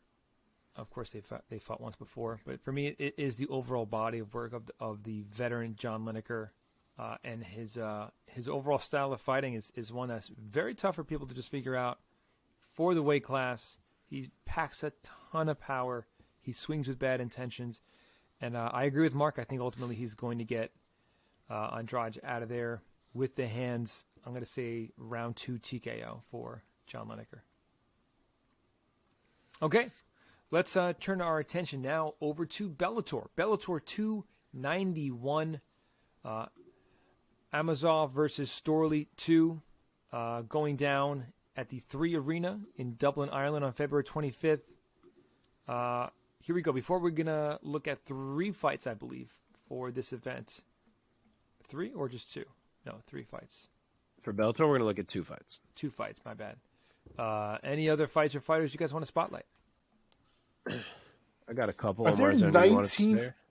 Are there 19 fights on this card? Yeah, it's insane. I know, it's a doozy. But you know what? You know what? This almost like a smoker, dude. This happens with Bellator sometimes. They list cards, and then like 2 or 3 of the fights never happen. First of all, they do post limbs a lot, which is why there's so many fights, because like it will go off the air, and then they'll do 3, 4 more fights. But also, like 2 or 3 just won't happen. So it's very confusing. Post limb sound like a terrible when you do that idea, many personally. fights. Dude, this weekend I'm about to do 21 or 22 fights. Yeah, it's crazy. Holy shit. It almost feels like a regional card because they book so many fights to get, basically to sell more tickets. Yeah. So. Yeah, it's a lot. Omar, did you have any that you wanted to say anything about, or should I go? No, you can go. Okay. So this one is in Dublin. The headliners are not anything to do with Dublin, but beyond that, there's a lot of Irish dudes on this card. They always do put on fun cards over there. So just some names of note that are on these prelims. You have Peter Queally, who has had awesome receptions and walkouts in Dublin, but unfortunately really bad results. So they matched him up with Bryce Logan, who hasn't won a fight in a minute, to try to make sure he finally gets one over there. So hopefully he will. You have Sinead Kavanagh in a fight against Janae Harding, who they'll be behind. Kieran Clark, who's been a very good prospect out of Ireland. He's fighting again. Unfortunately, his opponent fell out, so he's fighting a late replacement now in Leonardo Sinise. Carl Moore, who returned after a while out and beat Carl Albrechtsen in his last fight, which was a pretty big upset. He's on the card against Maciej Rozansky. And then one other of note, this one is a weird one because they usually kind of like to try to have the Irish dudes winning over there. They took Richie Smullen and put him in there with Piotr Nidzielski. I forget exactly how you pronounce his last name, Nidzielski. But he is really fucking good. He's only fought one time in Bellator so far, but he debuted by beating Pedro Carvalho, who's in the co-main on this card, who we're going to talk about. So he's a name to watch for sure. I expect him to work Richie Smullen. But yeah, there's some quality fights on that undercard, at least in terms of entertainment. For sure. Let us first talk about the co-main event in the featherweight division. Pedro Carvalho taking on Jeremy Kennedy. Carvalho, the game, 27-year-old out of Portugal. 13-6 as a pro. 6 wins by submission, coming off of a win over Mads Burnell back in September of 2022. His opponent, Jeremy JBC Kennedy, the 30-year-old out of Canada. 18-3 at the Pro, 1 contest, 7 knockouts, back-to-back wins over Emmanuel Sanchez and Aaron Pico. Omar, let me toss it over to you first. Give us your take and your pick, Carvalho versus Kennedy. Yeah, so it's a good fight. The Jeremy Kennedy win against Aaron Pico was based off of the shoulder injury, so Sure. not really much to take off of that. But good win against Emmanuel Sanchez. The Pedro Carvalho is also a tough gamer. That dude definitely comes to scrap regardless of where the fight goes. He's not the greatest finisher in the world. Like he's not consistently looking for a finish, I would say. But he is consistently trying to make sure that he's winning the fight, that he's staying on the outside, that he's trying to do his best to control the fight where it needs to be. I don't know if he's going to be able to do that against Jeremy Kennedy. I think Jeremy Kennedy's forward pressure might just be a little too much to be comfortable playing his own game. I think when it comes down to it, I think there'll be more acceptance of the bad positions from Carvalho than there will be from Kennedy. So I'm going to go Jeremy Kennedy by decision. Okay, Mark? So Kennedy's favorite here. He's minus 210. Carvalho is plus 170. This is a really good fight. It's closely matched, maybe even closer than that in my mind. It's got bad blood. They do not like each other at all. They've been trying to fight each other, so that's always fun. We know what Jeremy Kennedy is going to be looking to do. The man is a wrestler day in and day out, and a damn good one. But Pedro's an interesting test because he's got pretty good takedown defense, but more than that, he's very good at getting up and at separating himself. Like, he's one of those guys that honestly, like, looks like he's mad when people are holding him. Like, he's like, get the fuck off me. He really shucks people away from him. He's a tough guy to hold on to. And he's dangerous from range. And as much as Kennedy can make his striking function for him at times, he's probably going to be outgunned in that department. So I don't know. There's definitely aspects to it that make me want to go with Carvalho as the dog, but I don't know that he has fought a wrestler on the level of a Jeremy Kennedy. He has looked very good lately. I mean, again, the Pico one was a nothing fight. I'm not counting that. But prior to that, he was looking pretty damn good. He was really impressive against Sanchez. Carvalho's going to have the Irish crowd behind him. He trains over there. They love him over there. But I'm going to lean Jeremy Kennedy, I think, to win a decision in a competitive fight. Yeah, I think it's going to be a super competitive fight. Echoing what you said, yeah, I love to see a fight where there's a little bit of bad blood. There's definitely going to be some fireworks in there. Ultimately, for me, what tips the scales is I'm going to go with the guy with the bigger power. I think Kennedy's going to land the bigger shots, and I will take Kennedy by unanimous decision victory across the fight. Yeah, I see a lot of Kennedy taking him down. A lot of Carvalho trying to get back up, and eventually I feel like after a certain amount of time it's going to be real difficult for Carvalho to continue to get back up the way that he does, because he does have very good hips, but he also does get caught against the cage a lot, and I think Kennedy is somebody who can take advantage of those situations. For sure. Okay, main event time. Bellator welterweight world championship fight unification bout between the current champ Yaroslav Amosov and the current Bellator interim champion Logan Storley. That is our main event. They have fought before. This is a rematch. They previously fought at Bellator 252. Amosov won by split decision. So Yaroslav, the Dynamo, out of Kiev, Ukraine, the 29-year-old, 26-0, 9 knockouts, 10 submissions, 7 decision wins.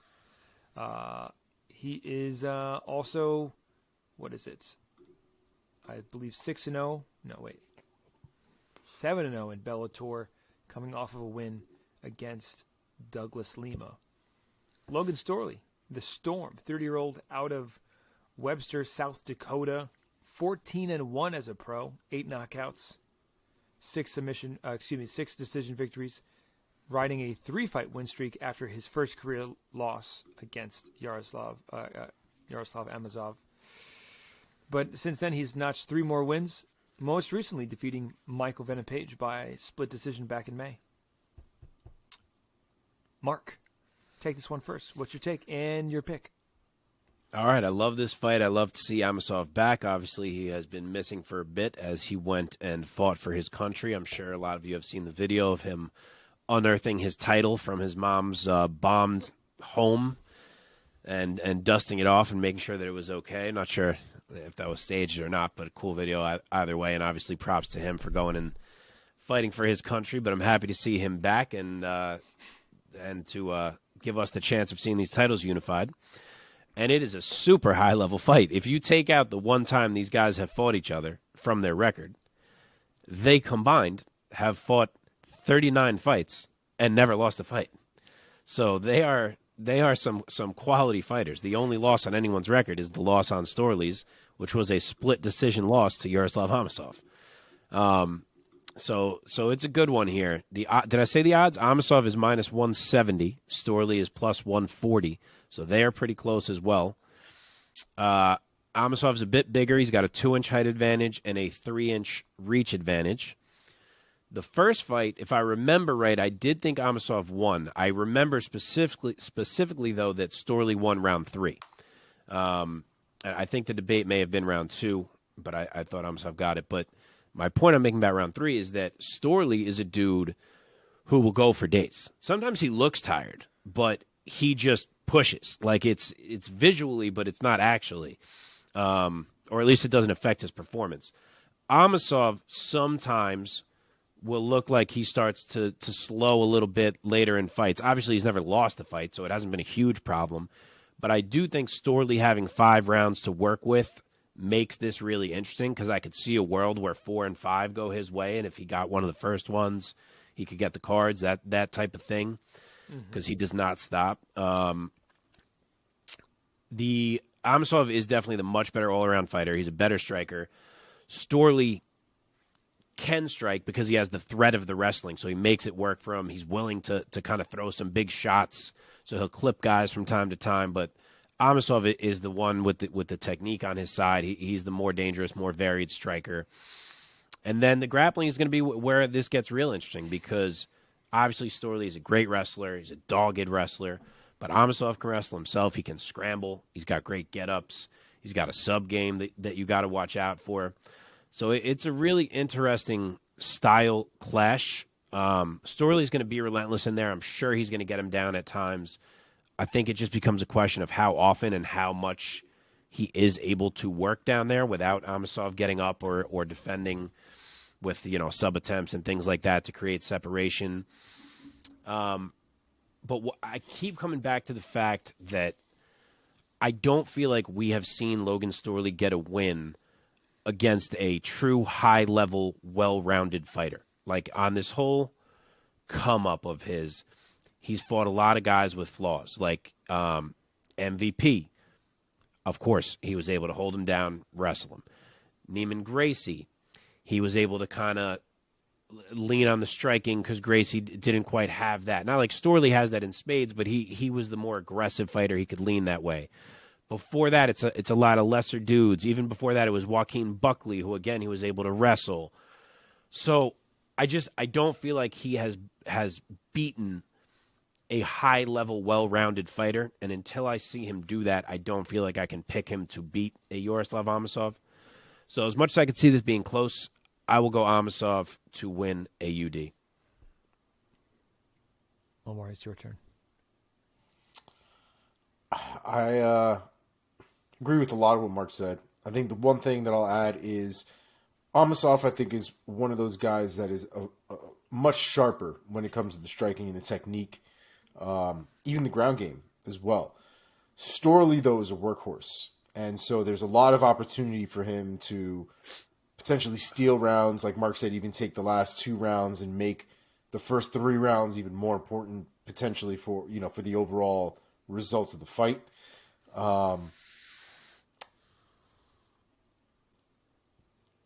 I do think this fight ends up being a war, but I also think it still ends up being a split decision.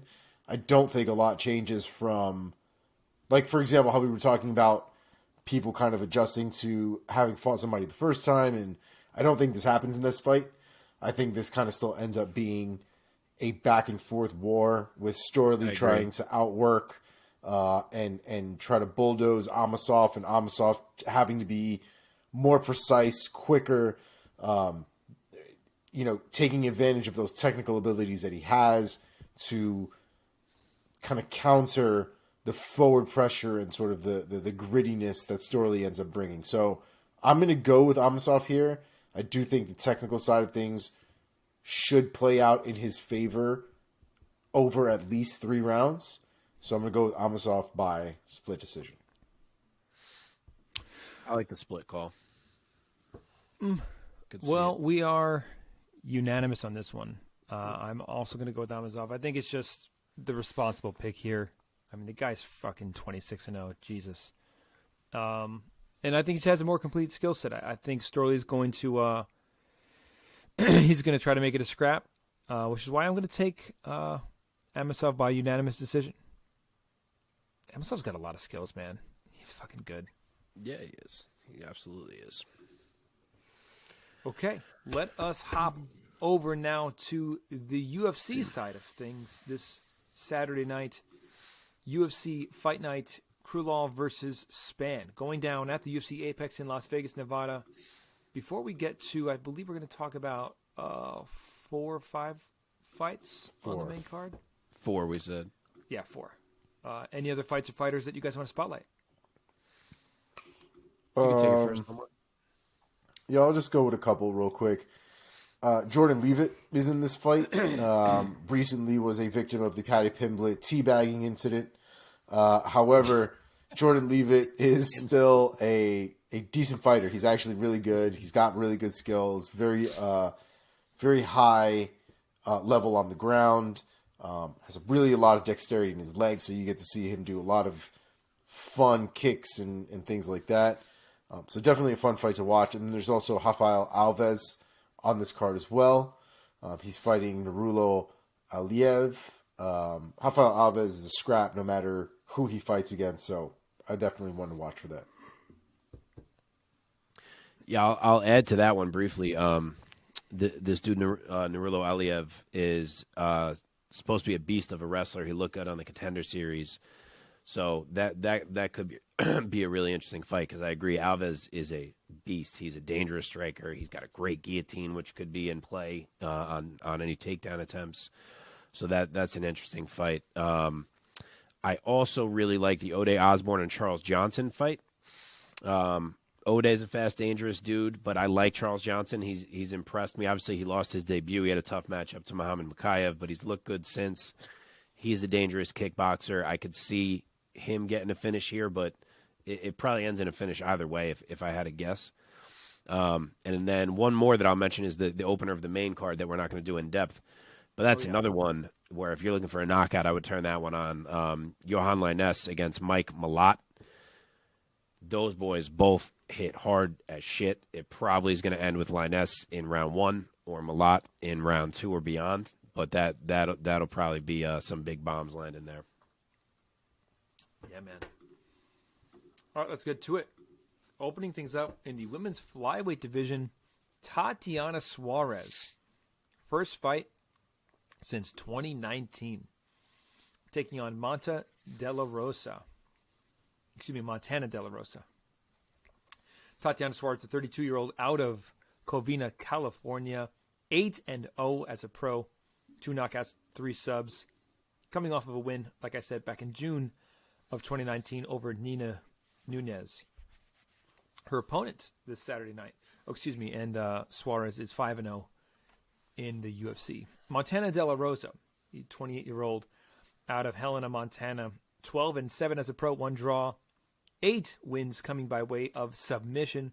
She's looking to hop back in the win column after a decision loss to Macy Barber back in April. Omar, start us off. Give us your take. Montana De La Rosa versus the returning Tatiana Suarez. So I think this is probably safely a quote-unquote tune-up fight. I know we always talk about how they don't do tune-up fights in the UFC or in MMA. This screams tune-up fight to me. I'm gonna be really honest, man. I like Montana De La Rosa. I don't have any problems with her. I actually think she's a fun personality, decent fighter, scrappy for sure. But Tatiana Suarez might actually fucking kill this girl. Like there might be a limb separated irrevocably by the end of this fight. Tatiana Suarez has had a lot of time off. I would have to imagine that in some of that time, apart from healing and repairing didn't she have some knee injuries? Weren't they specifically knee injuries? Yeah, she had injury after injury. Both of them, right? Yeah. Yeah. In the time that she's been healed up, I would imagine she's still training and has still kept things going. So it's not to say a tune-up fight is a bad idea necessarily. I think this is one of those like pieces of chicken thrown into a pool of piranhas. Suarez is going to eat here, man. I think she takes her down. I think she beats on her. I think she finishes her. I'm going to go with second round rear naked choke. Mark, take it. All right, so the favorite here is Tatiana Suarez, minus 800. Montana De La Rosa is plus 550. Look, if Tatiana Suarez is anything close to the same Tatiana Suarez, she is going to bully Montana De La Rosa in this fight. I do think minus 800 is aggressive for a girl who hasn't fought in almost 4 years, coming off like multiple injuries. And De La Rosa is capable on the ground. She can be slick. We've seen it from her before. But I don't think that really applies with Tatiana Suarez on top of you. Suarez is up a weight class now, so the size advantage that she had as a strawweight, which was significant, is not going to be what it used to be. She is 2 inches shorter. She has a 2-inch shorter reach. But at least in this particular matchup, I don't think Montana has the physicality. I can't speak tonight. The physicality to deter Suarez from the game that she wants to play. We just saw Macy Barber kind of able to bully Montana De La Rosa. I don't think it should be much of a problem for Suarez. So I will say that it is a wrestling-based UD for Suarez. I want to say a finish, but just off the layoff, I'm like, let me not get too aggressive. I'll say UD, but clear UD. Probably smart. I think this is going to be one of those layoffs where Suarez is itching to get in there, and I think she's going to bulldoze right through this girl. I really do. Could be. Yeah, I'm going to make a slightly different prediction. We are unanimous, of course, because Suarez is super talented. I think the UFC is going to get a little gift. Excuse me. And the strawweight division is going to have a contender right back in the mix. I think Suarez is going to get a very impressive TKO victory in round number 1. I'll say round 1. It's flyweight, tell you what, right? It's 125. If she gets back as a factor at 125, and we're looking at Valentina, Grasso, Blanchfield, Fior, Suarez, like all of a sudden 125 is an interesting place for Valentina. Very nice. As I was saying, she's kind of beating everyone. She should go fight Nunez. It might not be the case. I know, right? Okay, we're skipping over Sakai and Dante. No, we're doing Sakai. Oh, you want to do it? Let's do it. Okay, yeah, we said we were doing all 4, right? Let's do it, baby. Augusto Sakai versus Dontel Mays. Sakai, the 31-year-old out of Brazil, 15-5 as a pro. Add 1 draw to that. 11 wins coming by way of knockout. Sakai, a guy who once was a heavyweight who came in with some hype. Things have not been going so great for him. He is on a 4-fight losing streak, desperately looking to get back into the win column this Saturday night over Dontel Mays. Lord Kong is his nickname. The 31-year-old out of Kentucky. He's 9-4 as a pro with 1 no contest, 5 wins by knockout. That no contest is his most recent bout against Hamdi Abdel Wahab. Sorry if I'm butchering that. That was back in July. He lost that fight, but Hamdi popped. What's that? Did you say this already? Sorry, I was reading something. But he lost that fight clearly to Hamdi, but Hamdi popped after the fight. Yeah, it was overturned. Yeah. Mark, start us off or keep us going here. What's your take and your pick? So pretty tight odds. Sakai, based on the prior achievements, is still coming out on the favorite side. He's minus 135. Dontel Mays is plus 115. Mays is coming into this one with a 3-inch height advantage, a 4-inch reach advantage. He's the bigger guy, maybe not in weight. I'm not sure how that stacks out, but certainly in terms of height and reach. He's getting a fading Sakai who is suddenly very hittable.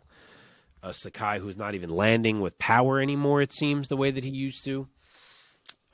Mays has not looked great, and the talent level that Sakai once was at is a level that has beaten Dontel Mays thus far in his run. But I just don't feel like we're talking about the same Augusto Sakai anymore. I kind of think it's over. I really am discouraged with how he has looked. Mays has looked good enough. Like, he has hung with guys at different points. He's hung on the feet.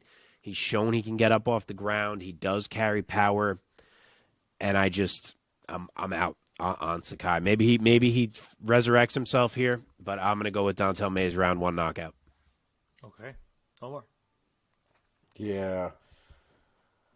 I get it. There's not a lot of confidence in Augusto Sakai at this point. The man has lost 4 fights in a row. He's lost them terribly. He's not looked great. The one saving tidbit is that they're all to relatively decent names, right? Overeem, Rosenstrike, Tuivasa, Spivak. You know, I don't know where you put Spivak on your legend, your little legend scale there. But they're decent names. I can't go with Dontel Mays. I just can't. So I'm going to go with Augusto Sakai. I would hope that he's got this one in him, if nothing else. So I'm going to go with Augusto Sakai by split decision. Another split from Omar. Man, 4-fight losing streak at this point.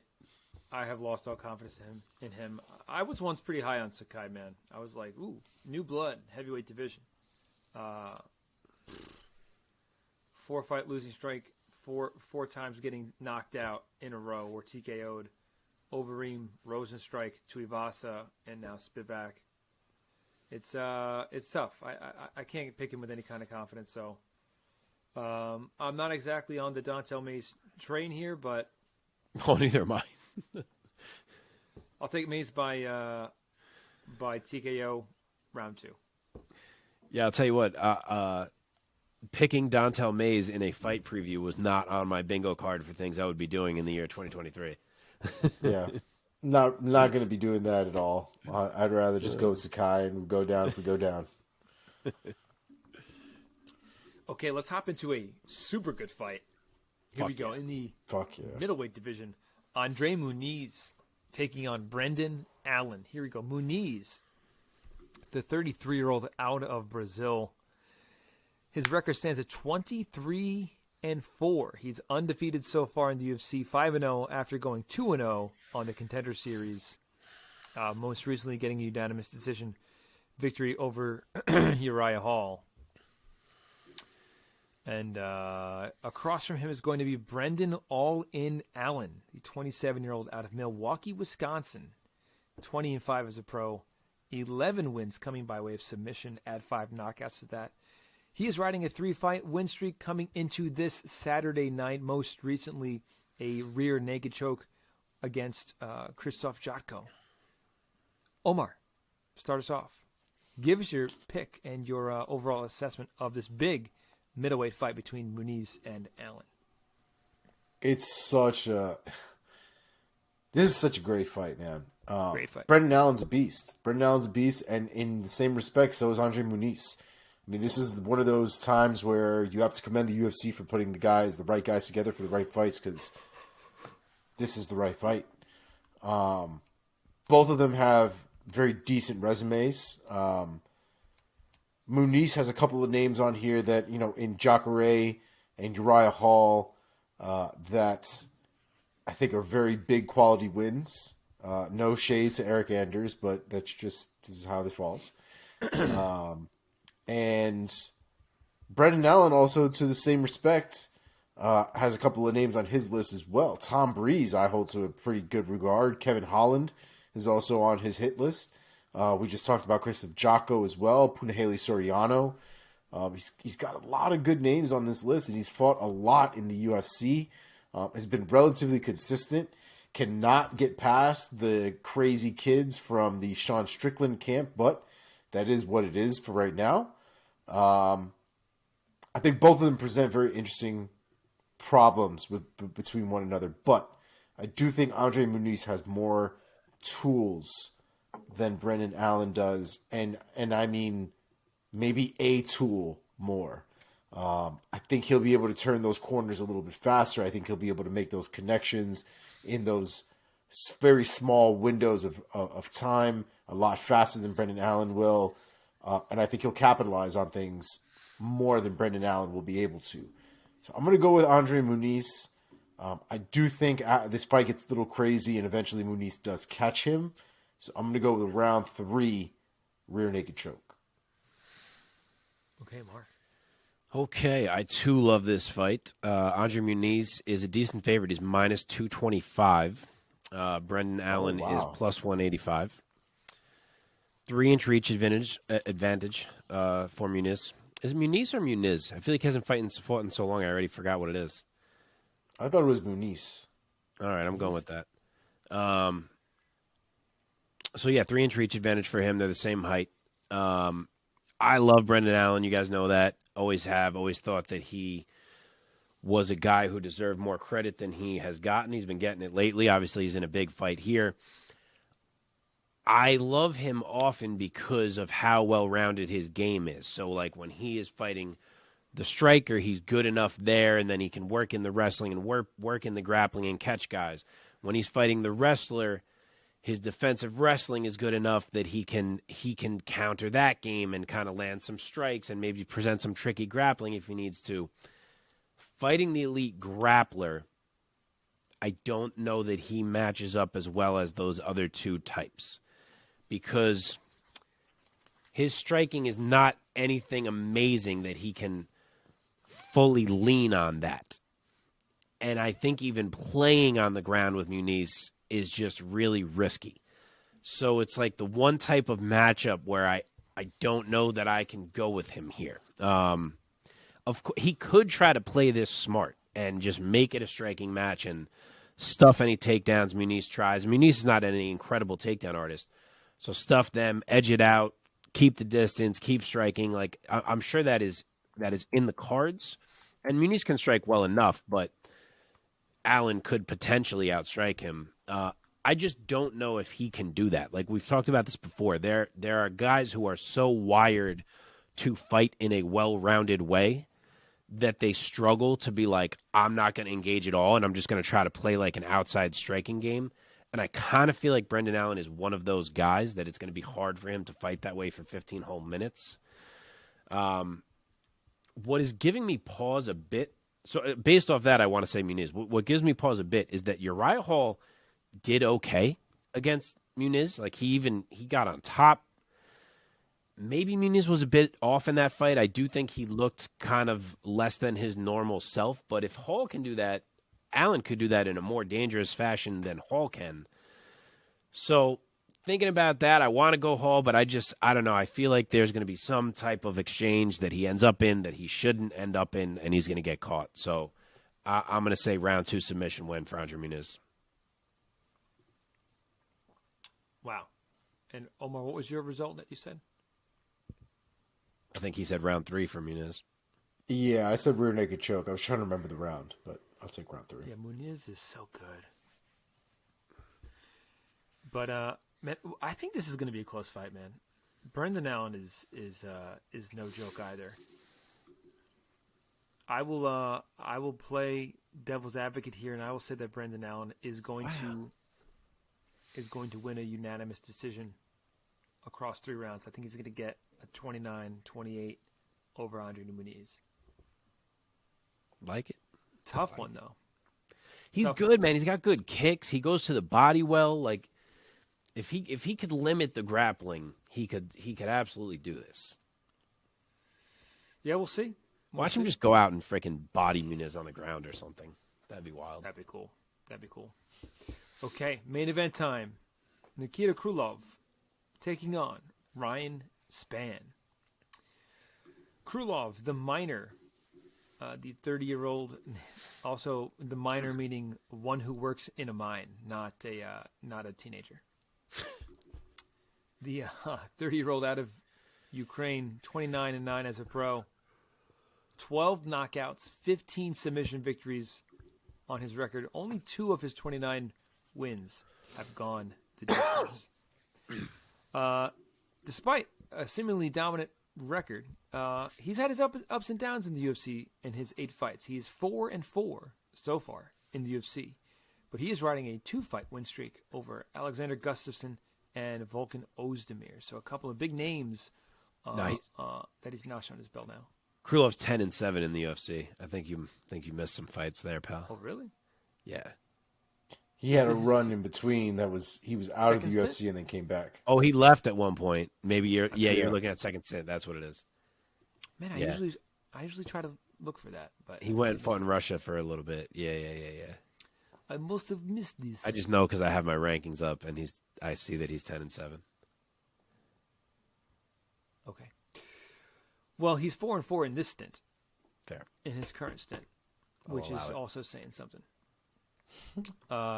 Standing across from him is going to be Ryan Superman Spann, 31-year-old out of Beaumont, Texas. He's 21-7 as a pro, 6 knockouts, 12 subs on his record, and he's riding a back-to-back win streak over Ian Cutelaba and Dominic Reyes, who he finished with a half jab, which was crazy, which I think said a little bit more about Reyes than it did about Spann.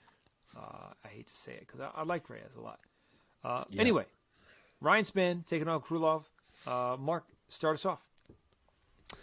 All right, I really like this main event. Funny enough, it has the same exact odds as the Bellator main event. The favorite, Krylov, is -170. The underdog Spann is +140. And I just want to take a second to point out that Nikita Krylov is the number 6 light heavyweight in the UFC right now. This dude has worked his way up there. I mean, it helped that Glover retired and things like that, but him being at 6 is pretty high. So, yeah, this is a big one. The size is going to go to Spann. He's got a 2-inch height and 4-inch reach advantage on Krylov. Spann has looked really good lately, as you said. He looks like he's putting it together. He's always, shown his promise, but he's had some hiccups in there. He has mentioned that he wasn't training seriously before and that he finally has been for the last year or year and a half or whatever he's alluded to. So who knows what to make of that. If that really is the case, maybe we're seeing a next level of Ryan Spann now. But this is a tough fight, man, because Ryan Spann thrives early in fights. And Nikita Krylov is a very hard dude to finish, as he showed in the Volkan Ozdemir fight. My man got yoked in round 1 multiple times and just proceeded to not care and then win the whole rest of the fight. He's a tough dude to put out. He can be put out, but he's tough, and he can push a pace for all 25 minutes if he needs to, and I'm not sure that Ryan Spann has that in him. This does feel like it could be another one of those fights where I pick it based on logic, and then the guy on the come-up just suddenly looks massively improved. So watch Ryan Spann go in there and push a pace for 25 minutes. But I haven't seen anything out of him to make me think he has that in the tank yet, at least at this point in his career.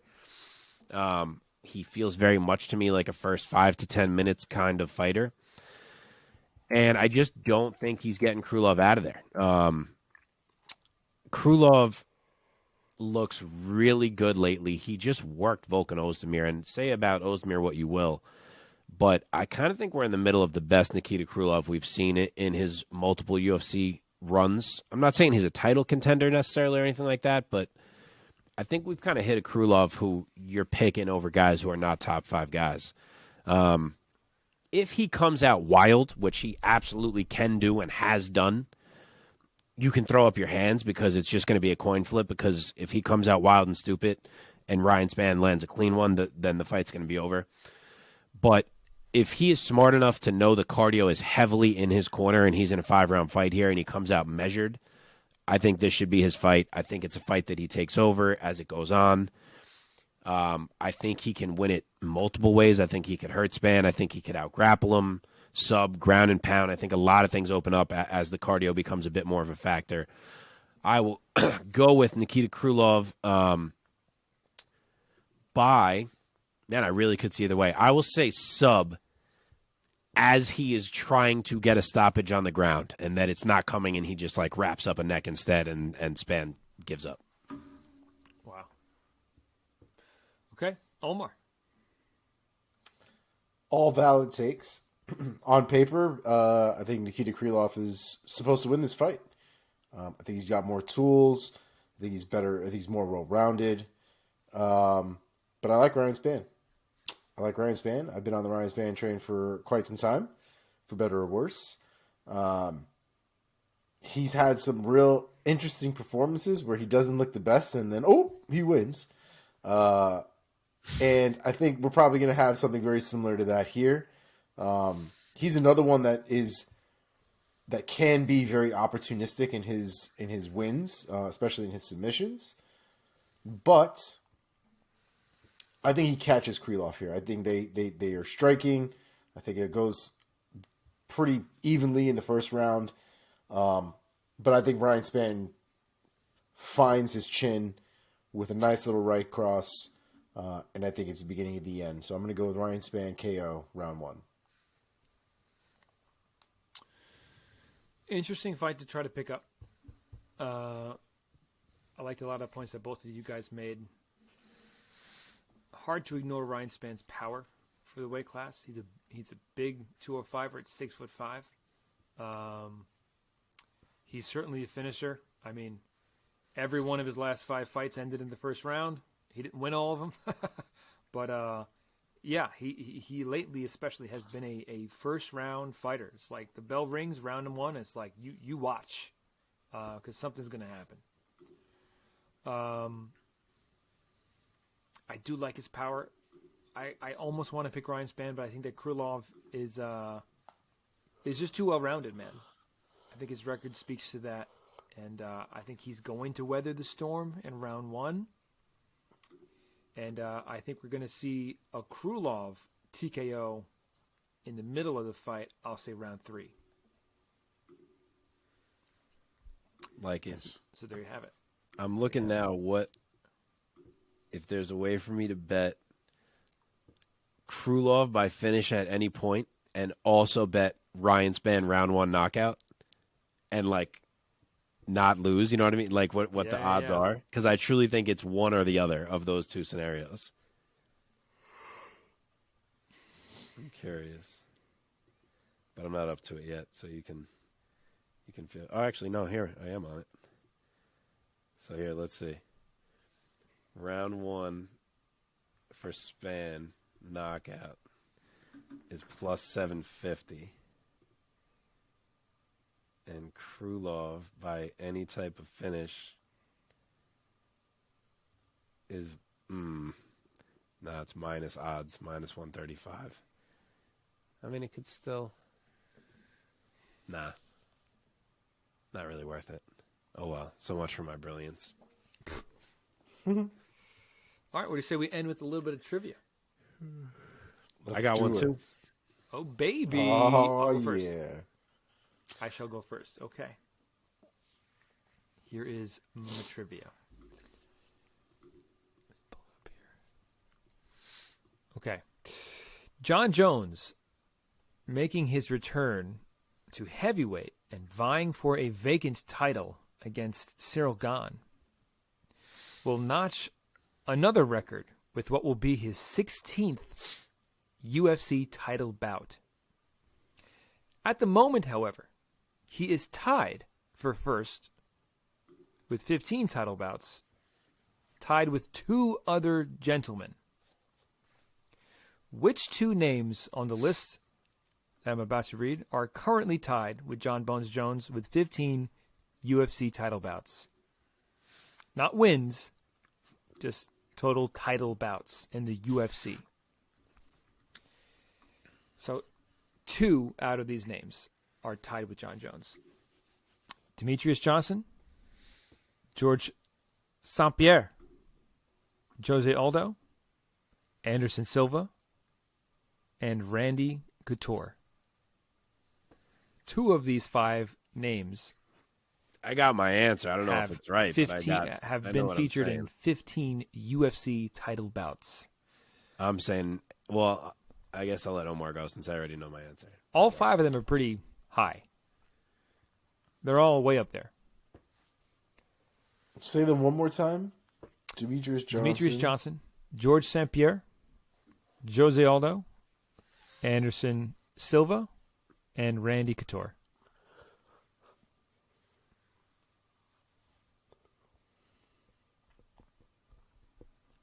Tied with John Jones at the moment names, right? with 15 title bouts. I would think GSP is there.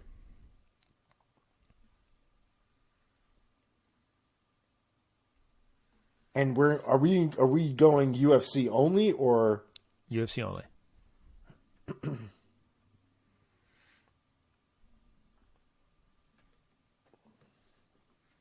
and So DJ? right, so Demetrius GSP and Johnson's DJ. title fights in 1 are not part of this. I think he wanted to know about WEC for Aldo, not 1 for DJ. They count? They're title fights. Oh, yeah, but I think we assumed you meant at least under Zuffa. Ah.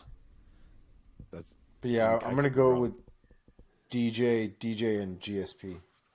Mark? I'm going Anderson and GSP. The answers are GSP and Randy Couture. Wow. Oh, They both have 15. hell. Wow. Here we go. Here's the order. John Jones, Randy Couture, and GSP all have 15 title bouts in the UFC right now. John Jones is obviously the only one who is active. Then we have in 4th place Demetrius Johnson with 14. Anderson Silva has 13. Matt Hughes and Jose Aldo are tied for 6th with 12 title bouts. And just to add a couple more, Amanda Nunes and BJ Penn are tied for 8th with 11 title bouts. Wow. Randy Couture, man. I guess it helps that he was fighting for belts in 2 weight classes. Yeah, that's true. Wow. Okay, Mark, what's yours? I should have gone first because mine is much less sexy. Mine is in honor of Tatiana Suarez's return, since I've been waiting for it for about 100 years.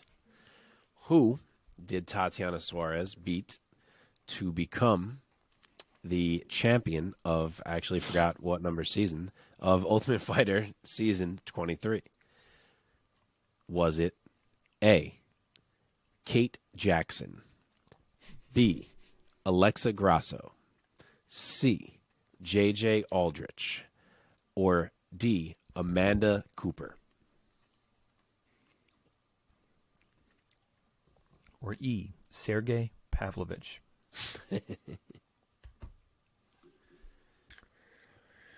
Man, I'm really going to be whiffing on this one because I'm not a big tough. Was fucking Grasso on Tough? Did I miss that completely? Can you read them one more time, please? I'm gonna go with Amanda Cooper. A, Kate Jackson, Kate Jackson. B, Alexa Grasso, Grasso. C, JJ Aldrich, D, Amanda Bobby Cooper. I'll go with JJ Aldrich. Omar, you sticking with Cooper? I am sticking with Cooper. Omar's got it. Wow. Good for Well you, buddy. done. Well done. Happy for you. Yeah, in her first fight on Tough, she beat Chelsea Bailey, whoever that is. Second fight, she beat JJ Aldrich. Semis was Kate Jackson, and the finals was Amanda Cooper. And then 2 fights later in the UFC, she beat Alexa Grasso, but I fucking threw it in there to try to fuck you guys up. Didn't work. All right, folks. All right, I have one. I have one real quick. You do? Wow. Wow. Holy This hell. is the first. All 3 of us. Wow. Okay. We should have played So- Lotto today, boys. Yeah, right. This is also a Tatiana Suarez-based question. Oh, The last time Tatiana Suarez fought was June 8th, 2019. On that Don't say day, who were the champions. on that day, 3 out of these 4 events occurred. Which one did not occur? On that day? What? Well, yes. So here's an example, right? So Brandon Moreno wasn't in the UFC. Jorge Masvidal was in the top 5. Oh. Ben Askren was undefeated. Henry Cejudo became the double champ on the same night. And this is the same night as that Suarez did what? That was the last time she fought. On that card. Yes. On June 8th, 2019, this was the standing of the MMA world. Which one is incorrect? True? Correct. Okay, wait. So Cejudo champ on same night. God, has it been almost 4 years since he became double champ? Why am I so far away from the mic? I'm an idiot. Sometimes when we're doing trivia, I forget we're still doing the show. I think we're just bullshitting. God, that's wild if it's been that long for Cejudo. Okay, so that, Jorge being in the top 5, Askren being undefeated, and Moreno not being in the UFC? Correct. One of them was not the case. Correct. Jeez, that's so hard. I mean, I don't feel like you would have put the Cejudo one in there unless it was the case. Otherwise, it'd be random as fuck. So random. I'm going to guess Masvidal was not in the top 5. Mike? What was the first one? Brandon Moreno wasn't in the UFC. 4 years ago was Moreno in 2019. I think he was. Yeah, I think he was. I'll agree with Mark. I'll say Masvidal was not top 5. That is correct. Yeah, buddy. Let's go. Brandon Moreno was indeed not in the UFC. Ben Askren was still undefeated, and Henry Cejudo became the double champ the last time Tatiana Suarez fought. Man, I can't believe it's been almost 4 years since Henry. That's fucking nuts. Can you believe that in that time? Or did he fight one more? Now I'm blanking. No, that's when he retired, right? The night he became double champ? Or am I forgetting someone after Moraes? I feel like the TJ thing came later, but I could be wrong. Oh, no, he fought Cruz after Moraes. He fought Marlon and then Dominic Cruz. Well, I'm talking about Marlon. Marlon is when he became double champ. Yes. Yep. Yeah. Crazy. Well, boys, we've done it again. Fun one. Hey, folks, enjoy all the fights this weekend. One action, Bellator action, and UFC action. And we will catch you folks next week when we talk about the recaps from this, as well as looking forward to a couple big ones. I enjoyed that episode. That was a fun episode. Yes, it was. For what it is worth, the initial one card is like morning our time, I think like 8 a.m. The one card that has the Lineker fight is 8 p.m. our time being East Coast America, so let me clarify that. Bellator, because it's in Dublin, is on Saturday morning for us, I believe around noon. And then the UFC card is a daytime card, 4 p.m. So a lot of oddly timed fights happening this weekend if you are running around trying to catch some of these babies. Yeah. Fun one, guys. All right, folks, we'll catch you next week. Thanks for listening. Thanks for watching. Peace. Peace.